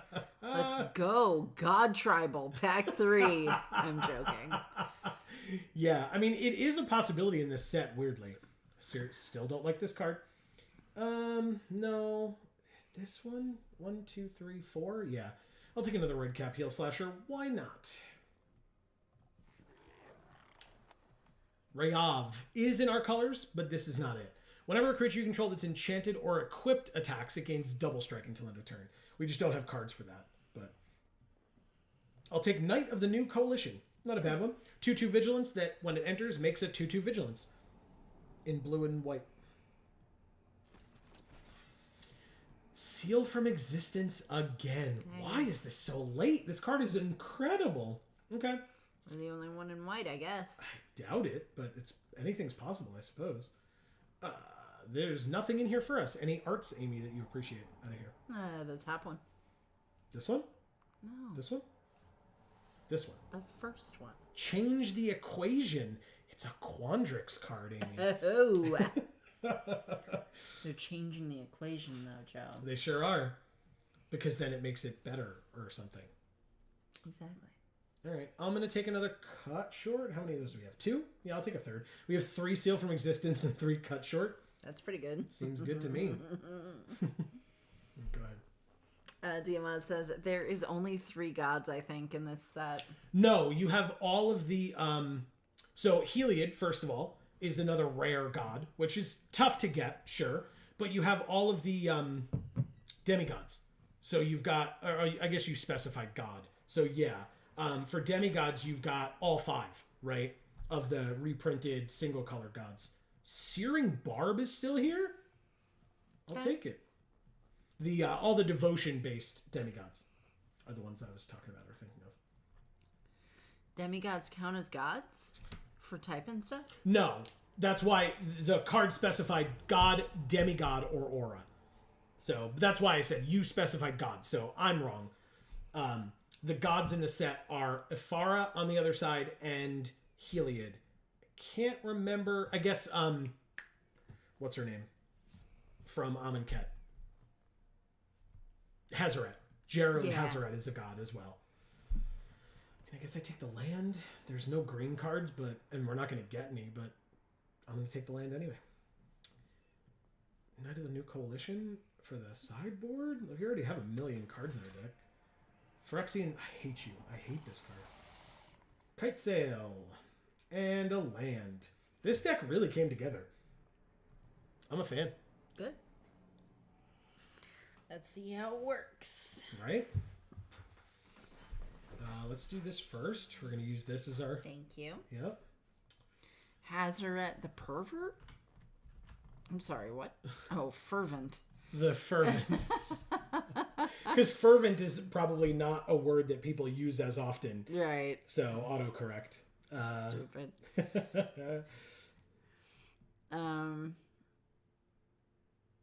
He says, I didn't see Hazaret the Fervent. You know that joke? So not Hazaret the Fervent. No, I haven't heard that joke. But no, not Hazaret the Fervent. One of the team-up cards is Jeru and Hazaret. And so, because it's a team-up of a human and a god, it's just a god-human. Like, that's the creature type. Yeah. So God would count for that. So, Hazaret the Fervent was not one of the legendary reprints like Urabrask here, but Jeru and Hazaret are a team-up rare in the set. We saw them earlier. We opened them? Yes. No. It was in the sealed.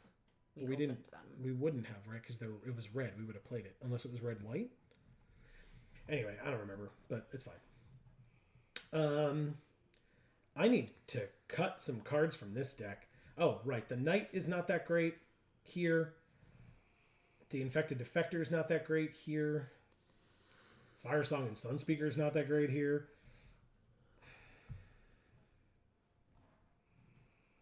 He says the masterpiece of OG Hazaret. The letter makes it look like it's written pervert instead of fervent. Gotcha. Some people joked about it back then. Nice. Oh yeah, I do remember that. Now that you're bringing it up. Paralytic Prankster is probably fine. Have to pay 2 life to flip it, but like, who cares? It's early enough. This is a flyer. I mean, flying is relevant. This also transforms into a flyer. I have like a million creatures, right? 18 creatures. So maybe we cut... He says it didn't even look that much like it, but it was funny.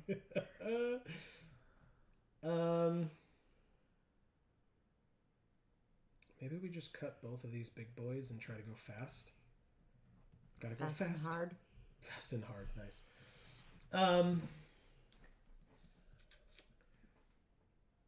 Need like one more cut here. I already cut a land, so can't do that. Maybe it's just one of the heal slashers because it's first strike. Okay, sure. Let's do that. That's the deck. We did it. Thalia and the Gitrog is good? Yeah. All right, let's get into this thing. It's 9:50. I want to get some games into this deck. Yeah. Before we got to go away. So I can eat my nachos. I'm excited for nachos. Good.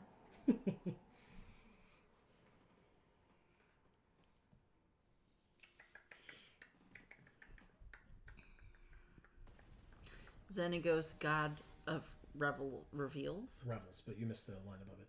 Oh. This reminds me of another story. This one on my country translation for a card. Oh, okay. So what's the translation for Xenagos, God of Revels? Oh, reveals. Oh. Okay, so is that a typo or that's how it translated? They have the Blitz Blood Bowl. I think that's the name of the cards. Was translated as Xenagos, God of Orgy in his first version. Amazing. That's incredible. Amazing. 2 1/1s. Solid. We did not draw a third land. That's frustrating. Gross. I mean... It was changed afterwards. Can't imagine why. No. This does have Convoke, so we could block and then give something +2/+2 and flying if we really needed to, but I do not yet see the need. Maybe if there's a burn spell here happening? Yeah? Waste a burn spell? Judith. Oh.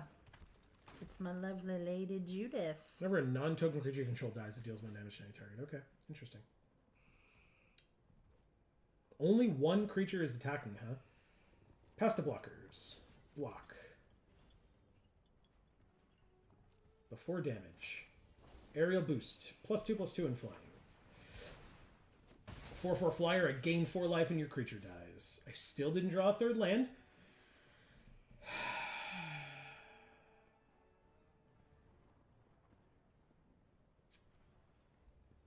Pass, I guess. Can't win, man. Cannot win.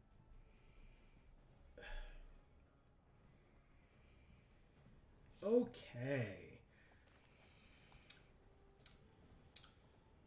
Literally just a third land would have gotten us Harried Artisan, which then we could transform that one in a turn. We could transform this one. We could transform this one. Like, we just have so many things we can do with just a third land, which is not that hard to ask. Because the last time we had 16, we drew 4 land out of 5 draws when we were on the back foot and trying to fight back. And now we can't draw a third land. Yeah, but we were already winning at that point, so... Correct. Arena was like, well, they didn't pay us any money to be winning, so... Sack another creature or artifact, put a counter on it, and draw a card. Why didn't you do that? Okay, that's fine. Hey, we drew a third land! Should play this? This is an instant. It's a 4/3? This could become a 3/2. Sure. I'm going to transform this. Oh, right. No. Cancel.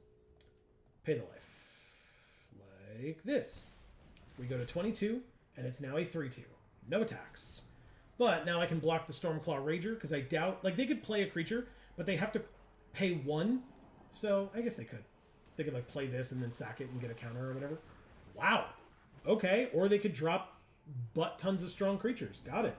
4th land, that's nice. Oh, and this is perfect, actually. Play this. Back up 1, give it first strike, attack for 3, lifelink, first strike. Yeah, we're at 25. You got it. Yeah, so at this point, I mean, they have a good sacrifice deck, by the way. Ayara sacks things, Stormclaw Rager sacks things, Judith pays them off for sacking things. Very, very good deck. Very synergistic. Our deck is as well, but not yet. It's not there yet. A 5th land does get us the ability to give something double strike. A +1/+1 counter and double strike. So if our lifelinker lives, which I would doubt, it could be a 4/4 double strike lifelink, which means we could gain 8 life. Back up 1 and lifelink. Look at that. It's a 4/3. That's the only one you're attacking with? I will definitely block. I mean, you're going to have to sack something, but I know your deck wants to do that, so maybe they just do that before damage. They do, it seems, do it before damage. Interesting. Diamant says, oh, speaking of lands, pre-release something happened that reminded me of you two. Oh, okay. I got mana flooded in both games in the last match. Thanks, DMOs. I'm so glad that reminded you of us. That's fantastic. Thank you. All right, so they have to sack something here. I assume they sacked the 3/2 lifelinker on the end. Yes. So Judith is now going to deal 2 damage. Notably, both of our creatures have 3 toughness. So they could have done something where they could have killed something else. We did draw the 5th land. Oh. Finally. Damn it. That Judith art is great, he Agreed. says. Agreed. Do I just do this? I think I do. Yes, I definitely do. What am I talking about? I'm just going to put it on the lifelinker, like I said. Attack for 8 lifelink, basically. They take it all, and we gain 8. Whew. Erica says, I definitely did not doze off, LMAO. Good night for real. You're wonderful, 2 hearts. Not as wonderful as you, lady. I was just going to say, never forget that you are also wonderful. And have a great night. Congrats on taking charge of your sleep schedule. That's very important. They just had 2 removal spells in hand for the exact amount of mana they needed. Nicely done. Okay. Well, we're going to take 8 here. Okay, I was like, only 4? Yeah, we're going to take 8 here. No blocks. Cut short, though. Quite helpful for us. And Urabrask. Ooh, look at that. Alright, so we don't have enough mana to do it all, but I'm gonna kill... Is this a treasure? It is.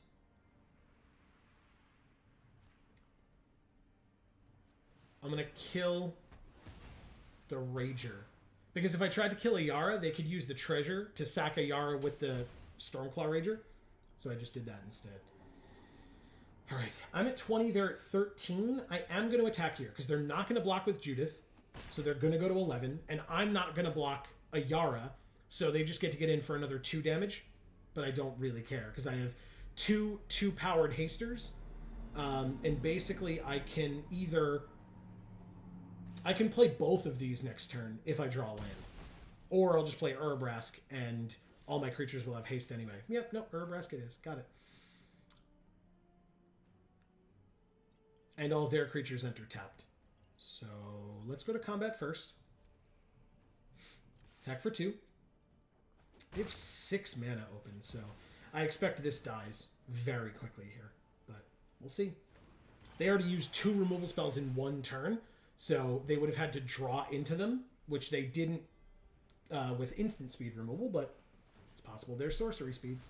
Transform her into a 5/4.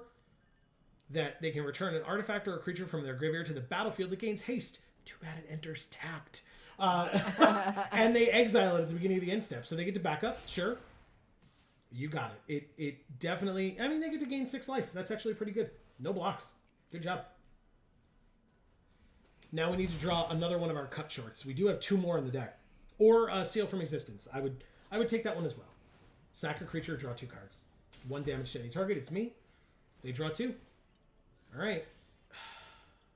Searing Barb does 2 damage. Oh, but it's not... Oh, but that kills Judith?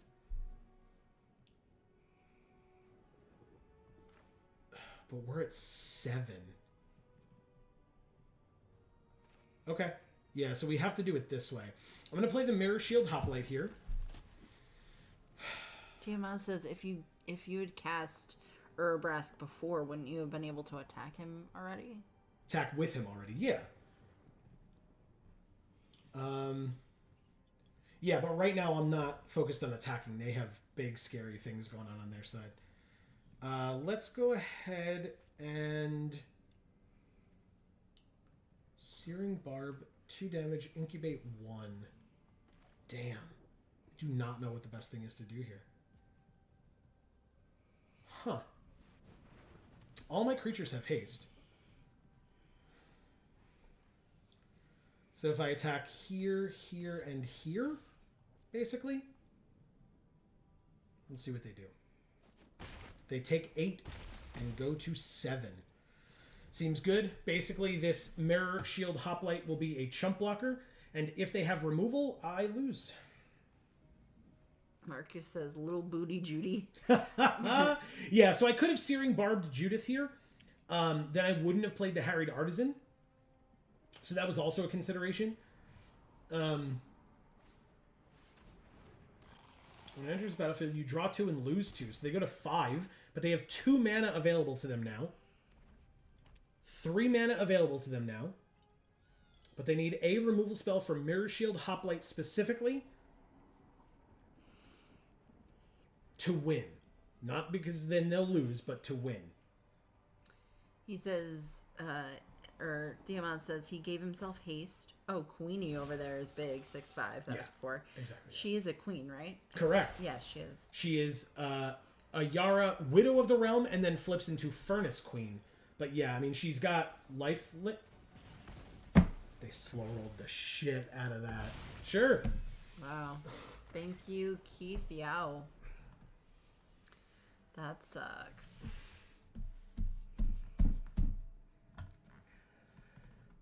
We lost a cheer, guys. Wow. And we shed a cheer. 0-1. Let's keep it This going. was a close game, at least, Diamond says. It was. Symbiosis. Like symbiosis? Symbiosis? Oh, come on with the 2-land hands, deck. We literally can't play anything. I can't keep this hand. Damn it. Come on.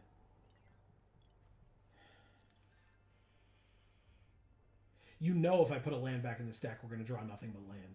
I know. It's so annoying. Just let me mulligan.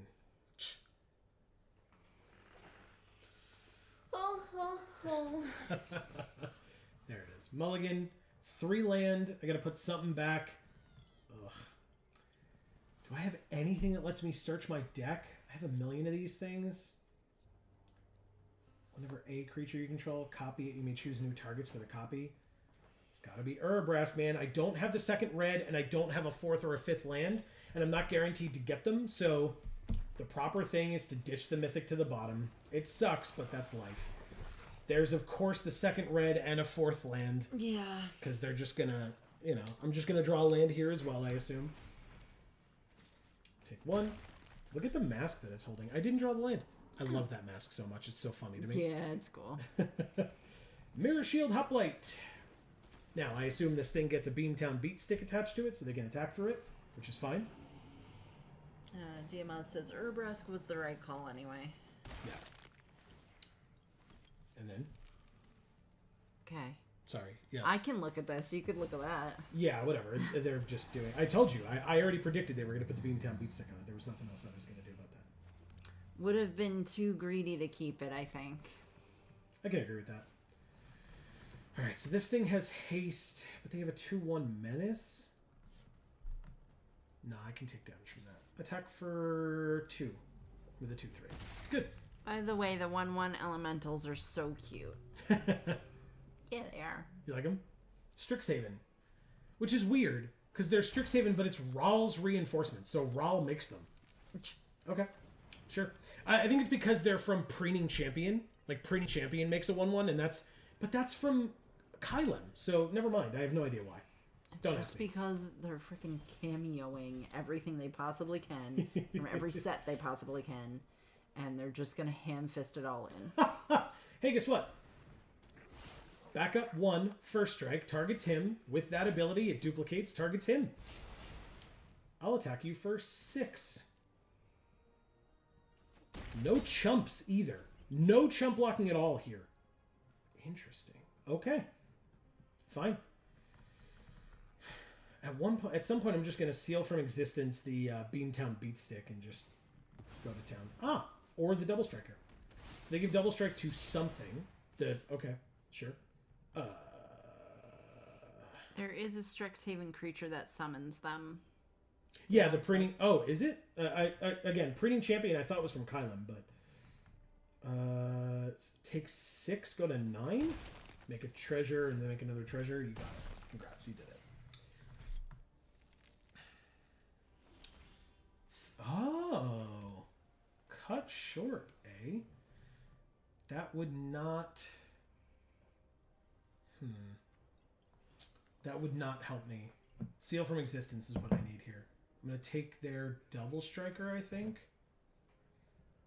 Yeah, I'm going to take their double striker. Then I'm going to swing out.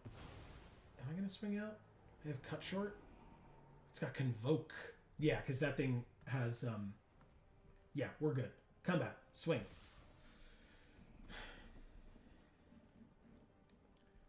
Cut short has convoke, and it's an instant, which means that I can tap my creature to help pay for the cost, of course.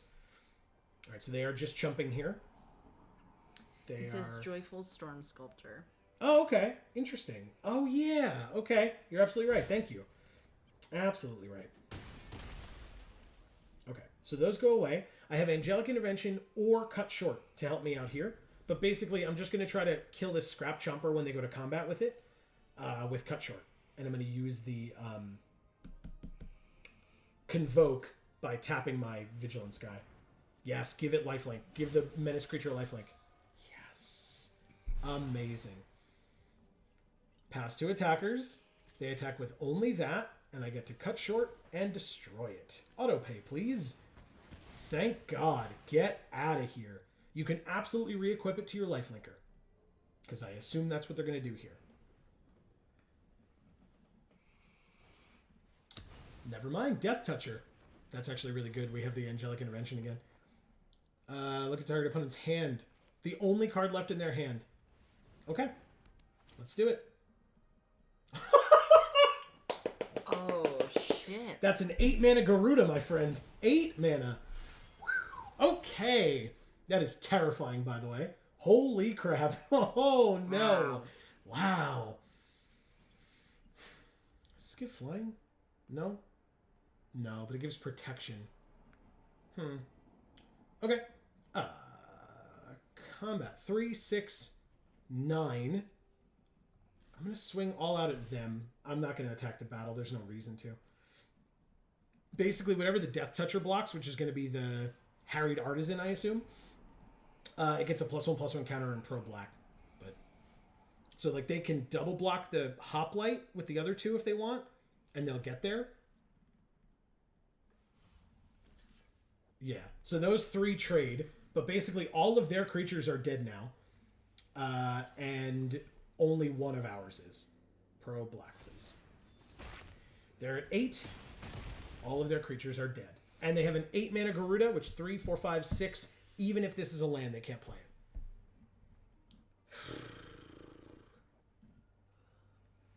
Some liar guy is here. Hey! So that's Vladdy. Hello there. How goes the newest set? Thank you, Symbiosis. It goes pretty well. No, I've enjoyed it. We've been getting a little screwed over tonight, arena-wise, despite what this may show us, but we've got some good stuff. Yeah. Urbrask loves us tonight. We've gotten both versions of Urbrask, one in sealed and one in draft. So there's that, I suppose. But the games have been fun, and when we're not getting screwed over, they're good in either direction. And we countered the best Planeswalker in the set with a 2-mana blue card. So feels good. 3 mana, 2, 4, 3, and 3. We got it. This is perfect. He says, I was at Walmart and saw Chandra and Teferi on the marketing. Oh, wow. Yes. So Teferi is on the back of one of the new battle cards. So you can't just play Teferi. You have to, like I said, he's on the other side. But Chandra is her own card. Chandra Hope's Beacon, I believe, is the name of the card from the set. Which is really cool. Diamaz really likes the art on Cut Short. Yeah, it's very good. He thinks this is a fun set, the new set. Yes, agreed. He says, ask Teferi for an autograph for me. I'm a fan. And then some liar guy says, blue for 2 means no to you. Yeah, they were very upset after we did that, and I don't blame them. I would have also been upset. Please don't kill my 4/3. He's gonna do cool things next turn. Yes, he lived. All right, let's try it. They do have 3 mana up, so this might not work, but I'm gonna try it. Back up on him. He's a 5/4. Go to combat, swing for 5, and tap your creature. You're at 15. Pass. Jesus Christ. Good. DMO's some liar guy, or Vladdy, is someone who does know whatchamacallit. I don't know what you're talking about. We're about to talk about. I really wish I could help you. I'm so sorry. Flesh and blood. Yes. Yes. Thank you. There you go. I was like blood, but that's the second word. What's the first word? No, you were right. Or Flesh something and blood, else. No, it was that. Yes. Yep. He says, oh. Yeah. Right, so now, do they attack with this or keep it back on blocks? Because hitting me for 4 here doesn't help you. You lose this race by a lot. By a lot. No blocks. Hell no. Okay, sure. Yeah, I'll play this. And this. Hasty. Convoke +2/+2 and flying. I don't really need that right now, so swing. Tap your creature. Hit you for 9. Nice. Go to 6 on turn 5, I guess. Wow. Yeah, attacking there was bold. Bold choice. He says, nice. I started playing. A group was created in my city. Finally, a different card game to play. Sure. And Vladdy says, I played FAB from First Monarch to Uprising. Oh, this is so rude. Their creature gets +1/+0 and then deals damage equal to its power to another creature. So I'm just going to give mine +2/+2 so it doesn't die. Wow. So rude. Oh, no.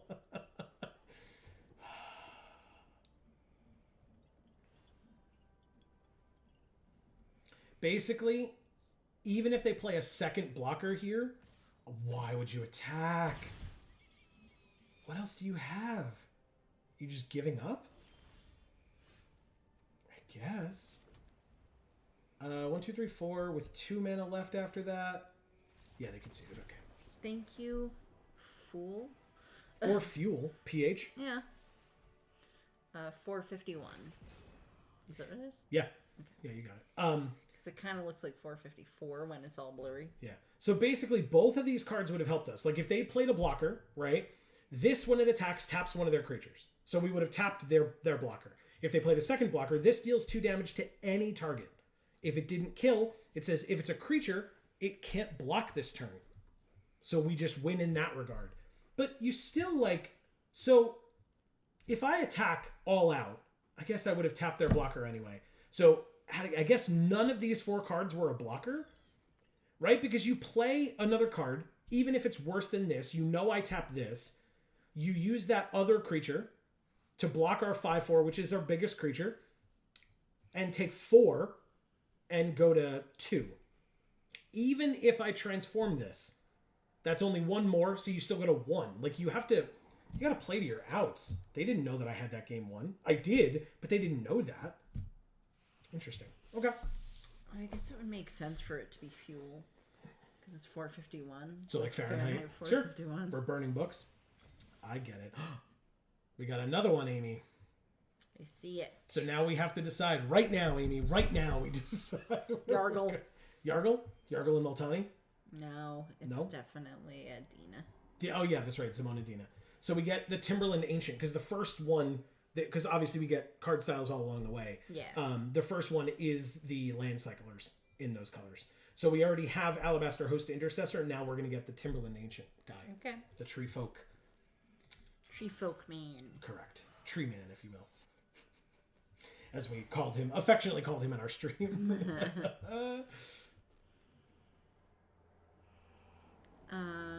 DMS says, I'm going to try to drag some people to play also the Dragon Ball game.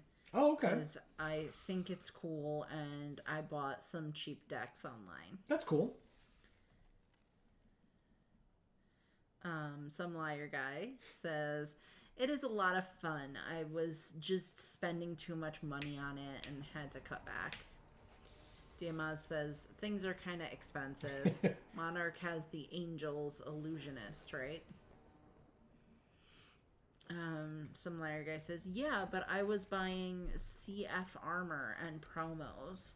I was at a calling in New Jersey and got a Yorick. Monarch was a lot of Illusionist with Prism, but the major change was light and shadow. Okay. Sorry, I'll give you a second. No. There's nothing to... I was a little frustrated by this, but that's life, and honestly, our hand is set up, so I'm okay with everything that... Like, this is all fine. Yeah, we're just going to play the thing that we can play at the mana cost that we have, so... DMS says, I liked Prism a lot, but no one here has it. I mean, this FAB feel kind of expensive looking at them. Flesh and blood, obviously, but yeah. Foul Duck is a 3/2. But thankfully, with backup, I'm going to be able to give it to him, and he can attack for 5. God. This card in a backup deck is disgusting. It's a 3-mana 4/3 with Defender. But if its power is 5 or more, literally one backup ability touches it, it can attack as though it didn't have Defender as a 5/4. Really gross. You may discard a card if you do draw 2 cards, so that's them. Invasion of Mercadia. They discarded their 1/3 that with haste, they can give other things haste, to draw 2 cards. And if this flips, it becomes the discard a card to make 2 1/1s. Jesus, that's a very good card, by the way. Yeah, they can't attack here. Good. Alabaster Host Sanctifier, huh? Well, I'm going to play this. Where do I put the counter? It's got to be on the Heal Slasher, right? It feels a little bad because it's like double strike, but it's first strike, but it's fine. It just gives it more power and toughness, makes it more, like, spread out our threats, as opposed to piling it all up on the depth guard. They have 2 mana here, but what could they have? I'm not... Bounce Spell. Okay. I mean, that's awesome. It's a backup ability. Thank you. I'll just put it on my double striker now. That's fantastic. They put...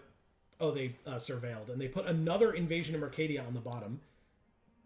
Auto-attach, and then they trade. Okay. I mean, that's annoying, but fine. I'm just going to play this and give this double strike, and there's the card that DMaz was talking about that makes the elementals from Strixhaven. Yeah. Joyful... It's a gorgeous art. All right, well...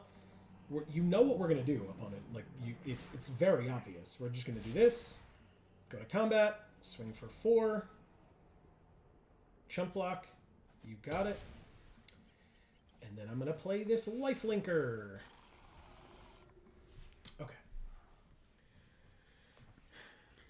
Some liar guy says my favorite deck was Dorinthia, but I had a decent Lyslander deck.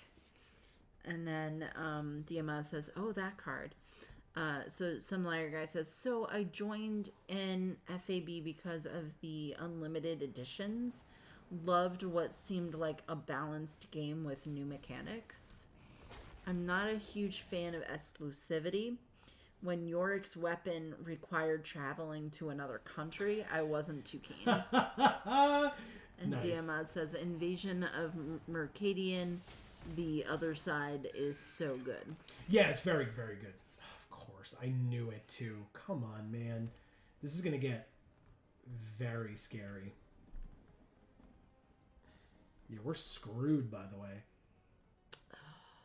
We're so screwed here. What does this give? +2/+0? Yeah. Yeah, we're screwed.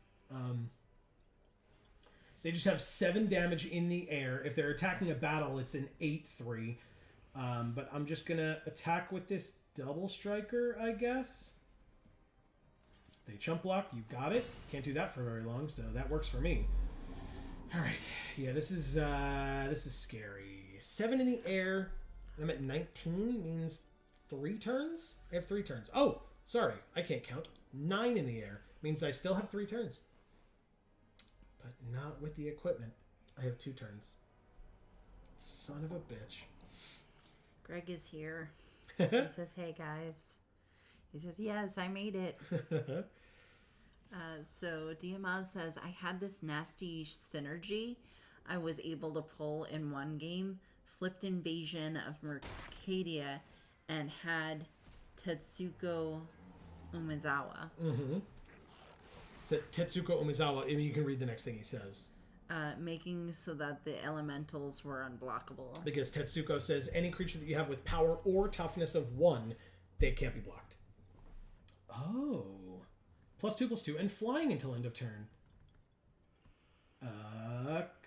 No. 15 to 19 and they didn't attack, huh? Combat.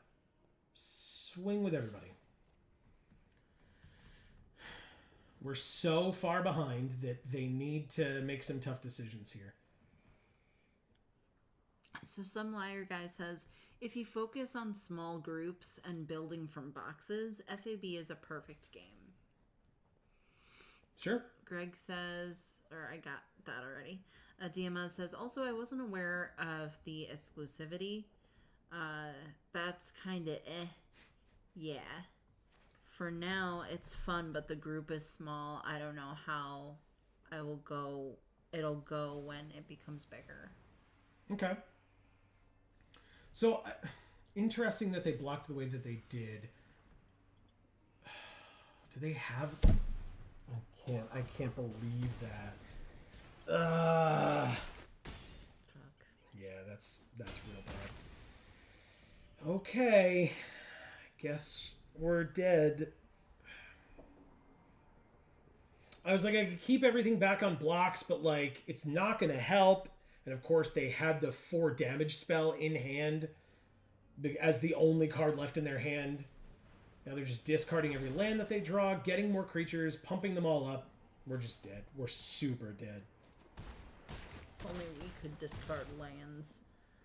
Thank you, Dr. Clamps. Jesus Christ, man. That was awful. It was a combination... No. It was a combination of this Zephyr Singer and this thing. Like, the two of them together were pretty unbeatable. And especially, I mean, the Zephyr Singer puts a flying counter on each creature that convoked it. So then these both gain flying. So, like, yeah.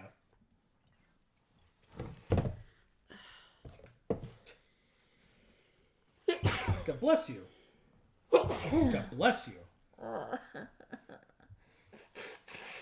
2 and 2.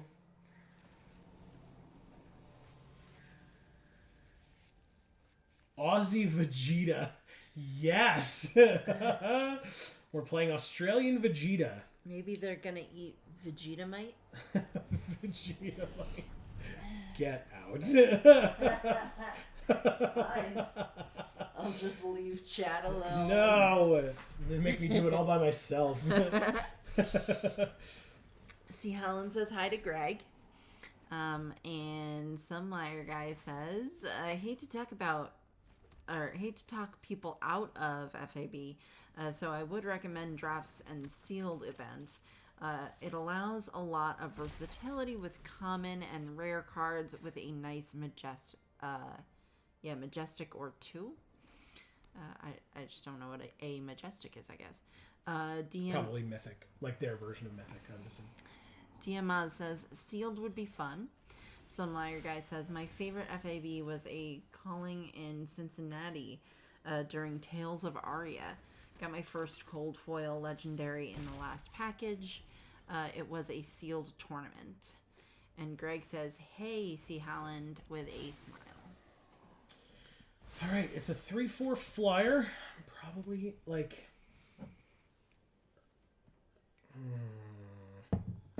Do I just do this and be rude? I think I do, right? Yeah, I just do this. Auto pay the 3. Attack with both. See if they block. I assume they do. Awesome. +2/+2 and flying until end of turn.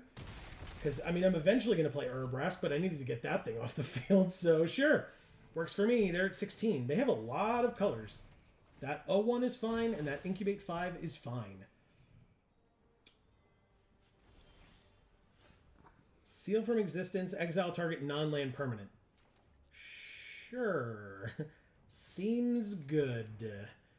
This token is definitely a non-land permanent. It goes away forever. Goodbye. Yeah, but it doesn't matter.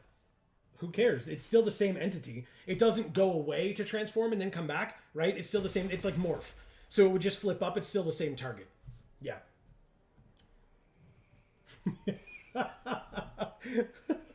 You can read that stuff. I was talking to Greg. I'm not gonna read it. Some lawyer guy says Majestic equals rare in MTG once every 3 to 4 packs. Oh, okay. Interesting. And Marcus says cheeseburger, meatloaf, and asparagus. Bitch, Yeah. I guess. Okay. Is that what you're eating right now? They flipped their invasion of Xerax into a 2/2 Vertex Paladin. Power and toughness are equal to the number of creatures you control. Okay. You got it. Basically, they just... Okay. Urabrask? Now?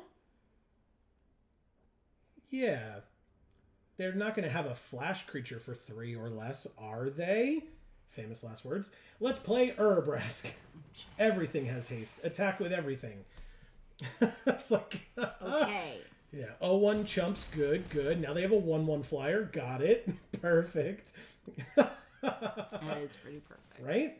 They gain a life. They're at 10. They have a million lands and a million different colors here. Everything but red, it seems like. Sunder the Gateway. You got it. You have 2/2/2 creatures. Oh, you sure did attack me. Okay. Do I just do this? 2 and then 3? No, that's not enough. Oh, yes it is. Yes it is. Because we want to play the Billy Rider.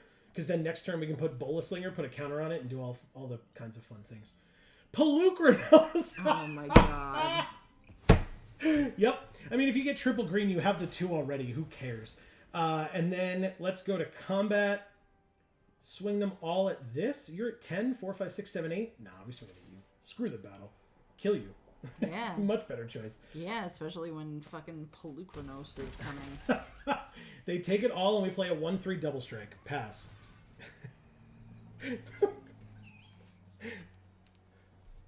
They conceded. Yeah, I mean, yeah. Thank you, Ozzy Vegeta.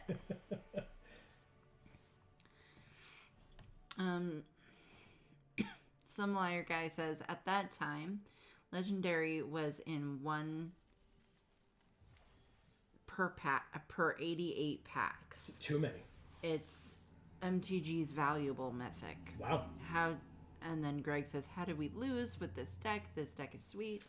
We've asked ourselves that with every loss we've had tonight, Greg. Yeah. I promise you that. Yeah, because you should have seen our other deck. It was actually insane. Our sealed deck with... And we went 3-3. Yeah, with Flip Urabrask as well as Zergo and Ojutai. It had fucking everything. Yeah, it had a lot of things in it.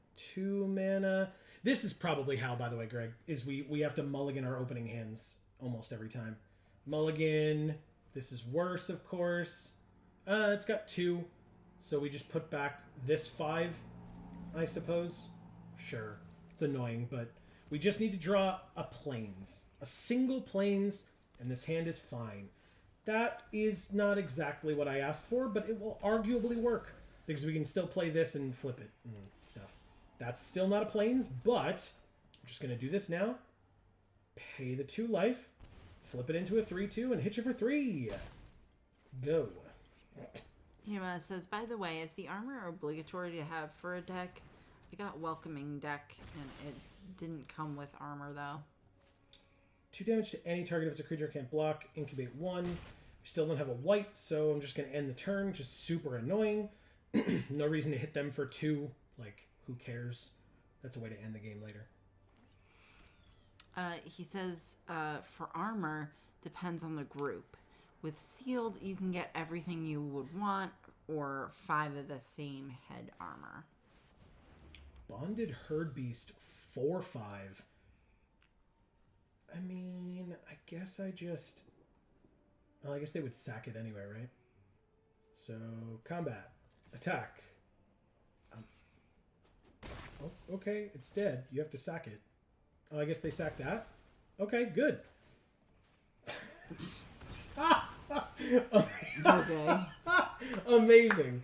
Amazing. Works for me. Sure, why not? They're going, I did a thing. I mean, it would be nice if I could do a thing. That'd be real cool. There it is. Thank you. Double striker, please. Okay. Because now all we need... I mean, I guess this just gives double strike, but still it's probably fine. We could just... If we don't draw a land, we just use this to kill their flyer? Right? Because this flips into a big scary thing? Yeah. Invasion of Belanon makes it 2/2. Okay. Greg says the triple green in the 5-color deck, LOL. Yeah. How many lands do we have? 16. Because we have... Urabrask is our highest CMC. Interesting. What do we do here? Do we kill their flyer? I guess because we can't keep up Angelic Intervention if we do that. We could just play this and then play Tarkir Duneshaper as well. And swing with both. Or, yeah, swing with these two and keep up the Duneshaper as a blocker. If we really feel like we need to chump. They're just going to flip this thing next turn, which I don't really care about.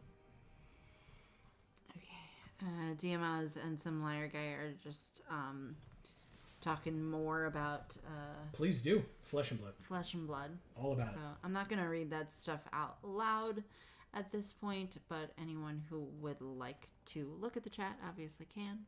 Yeah, please do, in fact, yeah. Okay. So yeah, blocking here for them would be tough unless they have a spell, which they seem to. It's cut short. Okay, sure. Greg says, I like playing 2 dudes. Yeah. They took 2, and then I just play a 1/2. Okay. Works for me.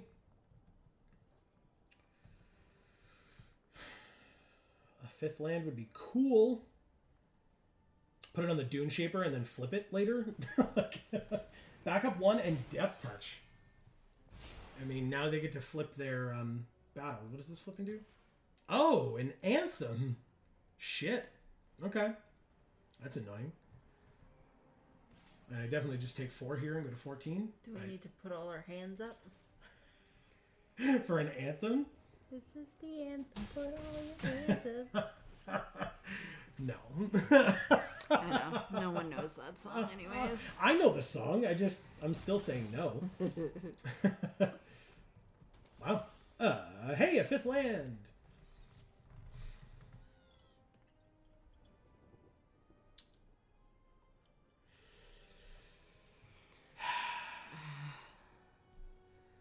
Cut short on the flyer feels like the play. And then flipping our incubate guy to chump block something, basically. Can we transform? Yeah, for 2. And play cut short. Yes, that's exactly it. Correct. Cut short the 4/4 flyer. And we can transform at instant speed. No attacks. Oh, that's okay, Vladdy. It's good that you guys want to talk about it. Agreed. Please I just don't want to like talk over whatever's happening in the Magic game with more flesh and blood details, but obviously it will be there for people to look at if they want the details. Yeah, talk about it as much as you want. All right. So they're just getting very aggressive. Block the 4/4. Take 9, go to 5 feels bad.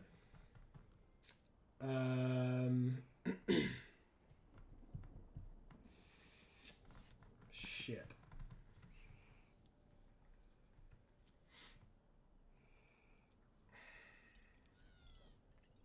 Sure, why not?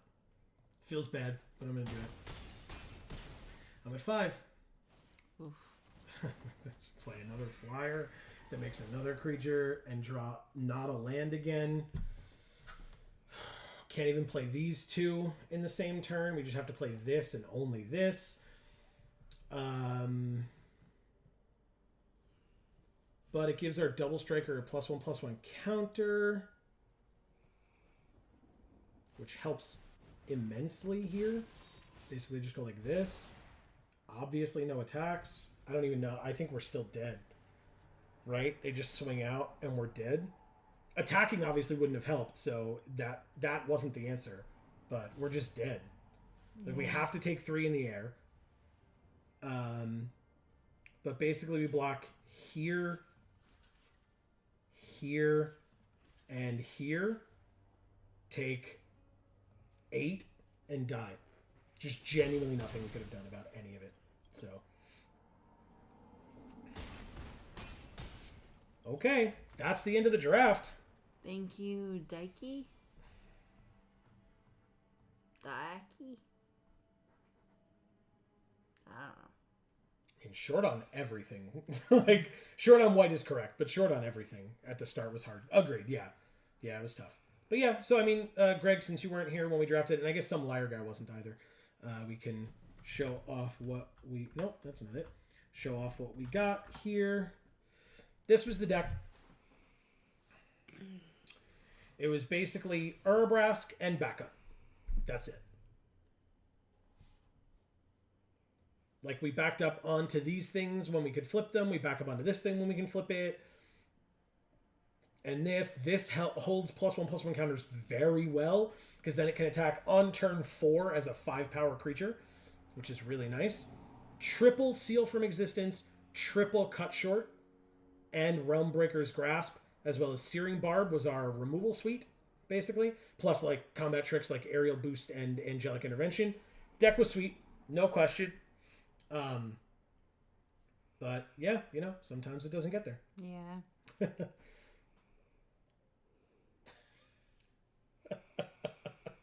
DMS says in MTG is a bit of a shame that new Ifara can't be a commander since the other side is a saga. Oh, it's the other side of a battle. But yeah, same idea. Because she's on the backside. Same as Teferi is in this set, is the backside of a battle. So, yeah. Some liar guy says, in not FAB, I got my CompTIA A+ certification today. I genuinely wish I knew more of what that meant, but that's really good. That's in fact, I think you were talking to us about this, right? That's the coding language. Is that correct? That you were studying? And A+ certification, is that, like, does that mean like top of the class kind of thing? Or is it like just a blanket certification? That's just the name of it. Because, I mean, obviously congratulations regardless, but still curious. C. Holland says, Daiki is a dookie. Greg says, looks pretty sweet. Thank you.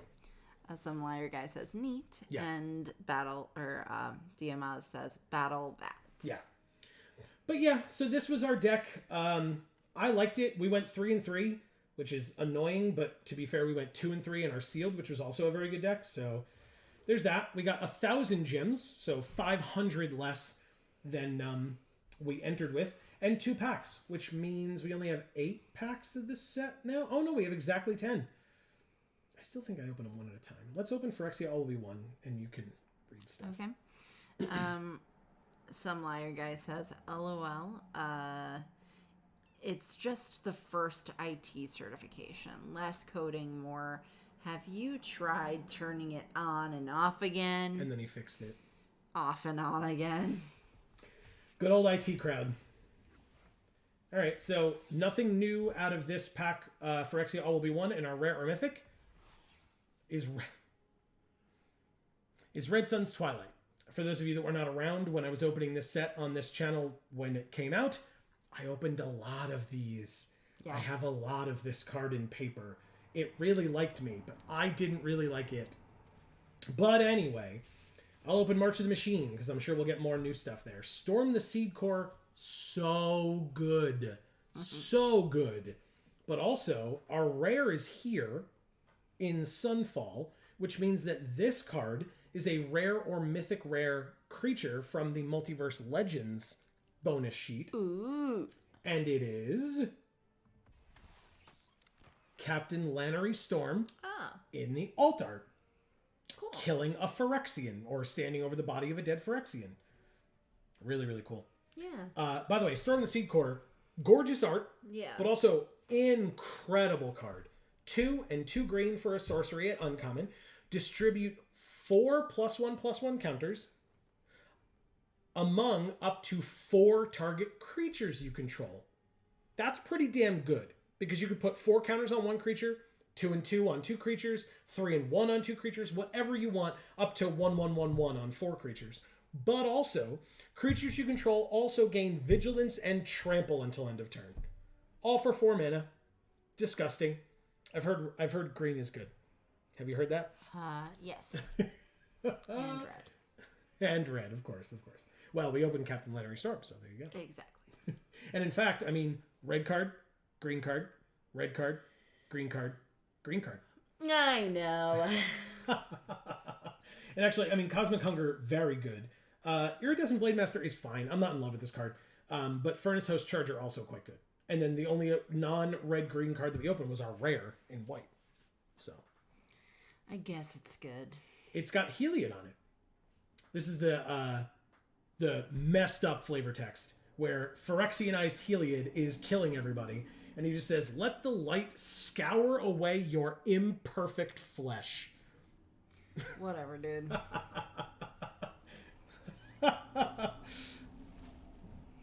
Speaking of light, on my flesh. Jesus. I like the color of this shirt because it reminds me that there's a beige that's actually lighter than my skin tone. That like never happens. Yeah. Hey, we have a green card in Blighted Burgeoning that we have not gotten yet, which is this is a good one actually. And we got Lutri, the alt art Lutri, the spell chaser. Yeah. It's a good one. There's another Cosmic Hunger, which I already said is a good card, and Serpent Blade Assailant, which is a good card. And so this was a rare, which means our rare or mythic from the set, not from the Multiverse Legends, is Sea Double. This art is awesome. Can we talk about that? I love this art. Instant spell, 4 mana, can't be copied, rare. Choose one. If an opponent has 8 or more cards in their graveyard, you can choose both. So you copy target spell. It can't be this one, as it says. You may choose new targets for the copy. A copy of a permanent spell becomes a token of that permanent. Or create a token that's a copy of target creature. And like I said, if they have 8 or more cards in their graveyard, you do both. Nice. Right? Let's see. C. Holland says, thanks for the stream. Thank you, Salen. Thank you, C. Holland.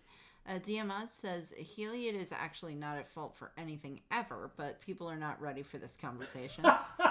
Okay. Is that because it's spoilers or because it's a not so popular opinion conversation? Some liar guy says, gotta head to bed. Have a great night. You too, Vladdy. Thank you so much. Yes. Thanks for being here. Agreed. Always nice when you stop by. We appreciate it. Yeah. And DMS says, not spoilers. Fair enough. Okay. Well, we could talk about it some other time. For now, Joe and Amy are going to sign off for the night. Yes. Joe and Amy need to go to bed.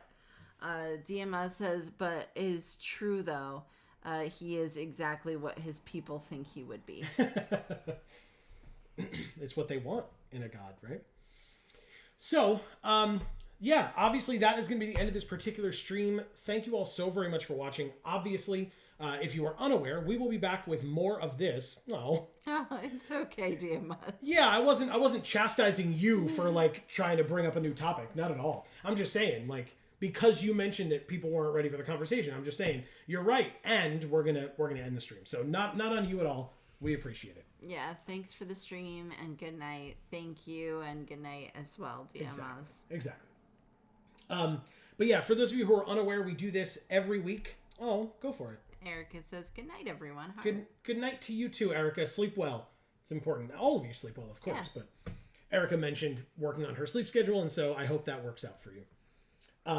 We do this every week. every Monday at 8 p.m. Eastern, right here on this channel live. So please don't forget, while you are here, if you have not already, to subscribe and ring that bell so that you get notifications whenever any of our videos come out or whenever we go live, like I said. Also, we are live on Fridays at 8 p.m. Eastern. Now, we don't play MTG Arena on Fridays, so if you're only here for Magic, don't worry about it. No worries whatsoever. Hopefully we'll see you next Monday. But if you are interested in all the things that we're putting out, this Friday we will be continuing, because we started last Friday, a couple days ago. We will be continuing our first ever playthrough. Amy's never seen the game before. I've never seen the game before. God of War 3. Yeah. This one is the remastered version for the PS4. We're playing it on the PS4, but it's God of War 3 regardless. We have gotten through the first 2 hours or so of it, and we're going to be continuing it this Friday at 8 p.m. Eastern, again, right here on this channel. The VOD of the previous episode, if you want to watch from the beginning, is live on Video Games for All. So if you're unaware, we also have 2 other channels, Video Games for All and Gluten Free for All. Links down in the description box below. So if you scroll down or push down on your phone, you'll see it right down there. You can go to those channels. And again, don't forget to sub and ring the bells there as well. The VOD of God of War 3, the first episode or the first stream of it, is live on that channel, as well as a new Pokemon episode, which comes out tomorrow. Pokemon Diamond, Amy's first time ever playing through Pokemon Diamond. Paper Mario, The 1,000-Year Door, new episode on Wednesdays. And Minecraft, Amy's first time ever in Minecraft. Yes. Every Sunday. So a new episode just came out yesterday. This Sunday, we are going to the Nether. Much to Amy's chagrin, for the first time ever. She didn't want to do it, but she did. And yeah, let's see how that goes for us. But yeah, so that is going to be the end of this particular stream. DMaz goes, mwah. Yeah. If people are aware of Minecraft, you need to go watch that episode this coming Sunday to see how lucky of a nether spawn this woman gets who doesn't even want to go there. I have to go thousands of blocks away to get to where she ends up. And she just shows up and she's like, I don't even want to be here. And I'm like, ugh. So yeah, you got to go watch that episode. It's incredible. Amy's just a luck sack. She always will be. That's Always just like... are. I always am. Speaking of Amy, you have some work to do, my friend. Yes, I know. There's so much. Good. Okay, DM Oz, That's what we thank want. you so much for being here, being so active in chat. I really appreciate it. It's great to see you as always. Yes. Erica, thank you for sticking around for the whole thing. That's incredible, especially since you're so tired and you want to get your sleep cycle right. Please do so. We love you. Agreed. On all counts. Some liar guy. Hopefully you can change your name back soon. What if he likes it? Hey, Mikey. Thanks for being here and being so active in chat. I appreciate that. Always great. C. Holland, thank you so much. I feel like you were here throughout the entire stream as well. I really appreciate that. Greg, thanks for getting here. I know that you have a busy day and then you come here, so I really appreciate that you still try to make it, even though, you know, we're almost done usually by the time you get here. He saw a fair bit of it tonight, but Yeah. yeah, for the past few weeks it has kind of been that, hasn't it? Marcus, thank you so much for being here. We really appreciate it. You're As always, awesome. right? Jayanna, thank you so much for being here. I love you. Emilio, thank you for being here. I know that you've been busier and it's been harder for you to get here as well. So I really appreciate that you made a point of coming and saying hi. Yes. And I believe that's everybody else. There's like a 5% piece of my brain that's like, there was somebody else, but I don't think so. So, yeah. So for all the folks that Amy just mentioned, obviously, as she said, and as I kind of piped in every once in a while as well, we really appreciate y'all being here. Thank you so much. Yeah. And thank you for being in chat, popping in, saying hey, saying more than hey. We always appreciate that. Having the conversations are super important. Like, Yes. Magic is fun and we enjoy it, but like having the conversations is what makes this stream. Like, Yeah. you know, we used to put up pre-recorded things of us drafting or whatever. It's better to stream it, like to have you all here talking about whatever you want. I don't Right. care if it's Flesh and Blood. I don't care if it's food. I don't care if it's Final Fantasy 14, whatever it happens to be. Right. We enjoy it and we enjoy having you here. And if you did not hear your name mentioned, but you were watching the stream, you're watching on the VOD maybe, or you were lurking throughout the stream, we appreciate you too. Yeah. We just obviously didn't see you in chat, so we didn't mention your name. If you're watching on the VOD, you're always more than welcome to shout yourself out in the comments down below. And if you were lurking, don't ever hesitate to post in chat. We would love to see you, hear from you, whatever the case may be. Always. Yes, definitely. And then you'll get that shout out at the end, as Amy does such a great job of doing. And then also, don't ever feel pressured to do so. You are more than welcome to consume our content however you choose. We'd love to see you, but if you're not comfortable, please don't feel pressured. We still appreciate you, so thank you. As I said, we'll be back on Friday, not Thursday, Friday at 8 p.m. Eastern for God of War 3 and more of this next week. We're going to be here Thursday again. We won't. We're not. We won't. I'll be doing other things on Thursday. I don't know about you. Amy, you are welcome to go live on our channel whenever you want. I will be busy. Like sitting too close to the camera going, guys, Just, it's Thursday. what are we doing? Joe's not streaming with me. It's just me. Yeah, they can join you while you online shop, I guess. That won't be boring as shit. Thanks. I mean, hey, I just mean like, I don't mean you'd be boring. I just mean like, why would you want to watch someone shop? It's weird. Diamond says, it's Thursday, guys. That's the whole stream. That's the title of it and everything. Not that you would know, because I wouldn't be able to put a title on there by myself. I mean, can be fun, Diamond says. Look, I'm not gonna yuck anyone's yum. If that's something that people really want, let us know. Maybe Amy will do that at some point in the future. Mukbang. I would never ever be able to watch that video. I cannot stand ASMR mukbang. I cannot stand mouth sounds. Yes. I can't stand it. It makes me violently angry. Anyway, we're done now. This conversation is very over. We will hopefully see you all next week, this Friday, whatever the case may be. Like I said, more videos over on Video Games for All 3 a week, so check those out as well. But between now and the next time that we see you, whenever that happens to be, please continue to stay safe and happy and healthy. That is to you and yours super important. And for now, from us here at the Geek for All family of channels, I've been Joe. And I'm Amy. And as we always say, in whichever video or stream of ours you watch next, we will see you all next time. Thanks, everybody.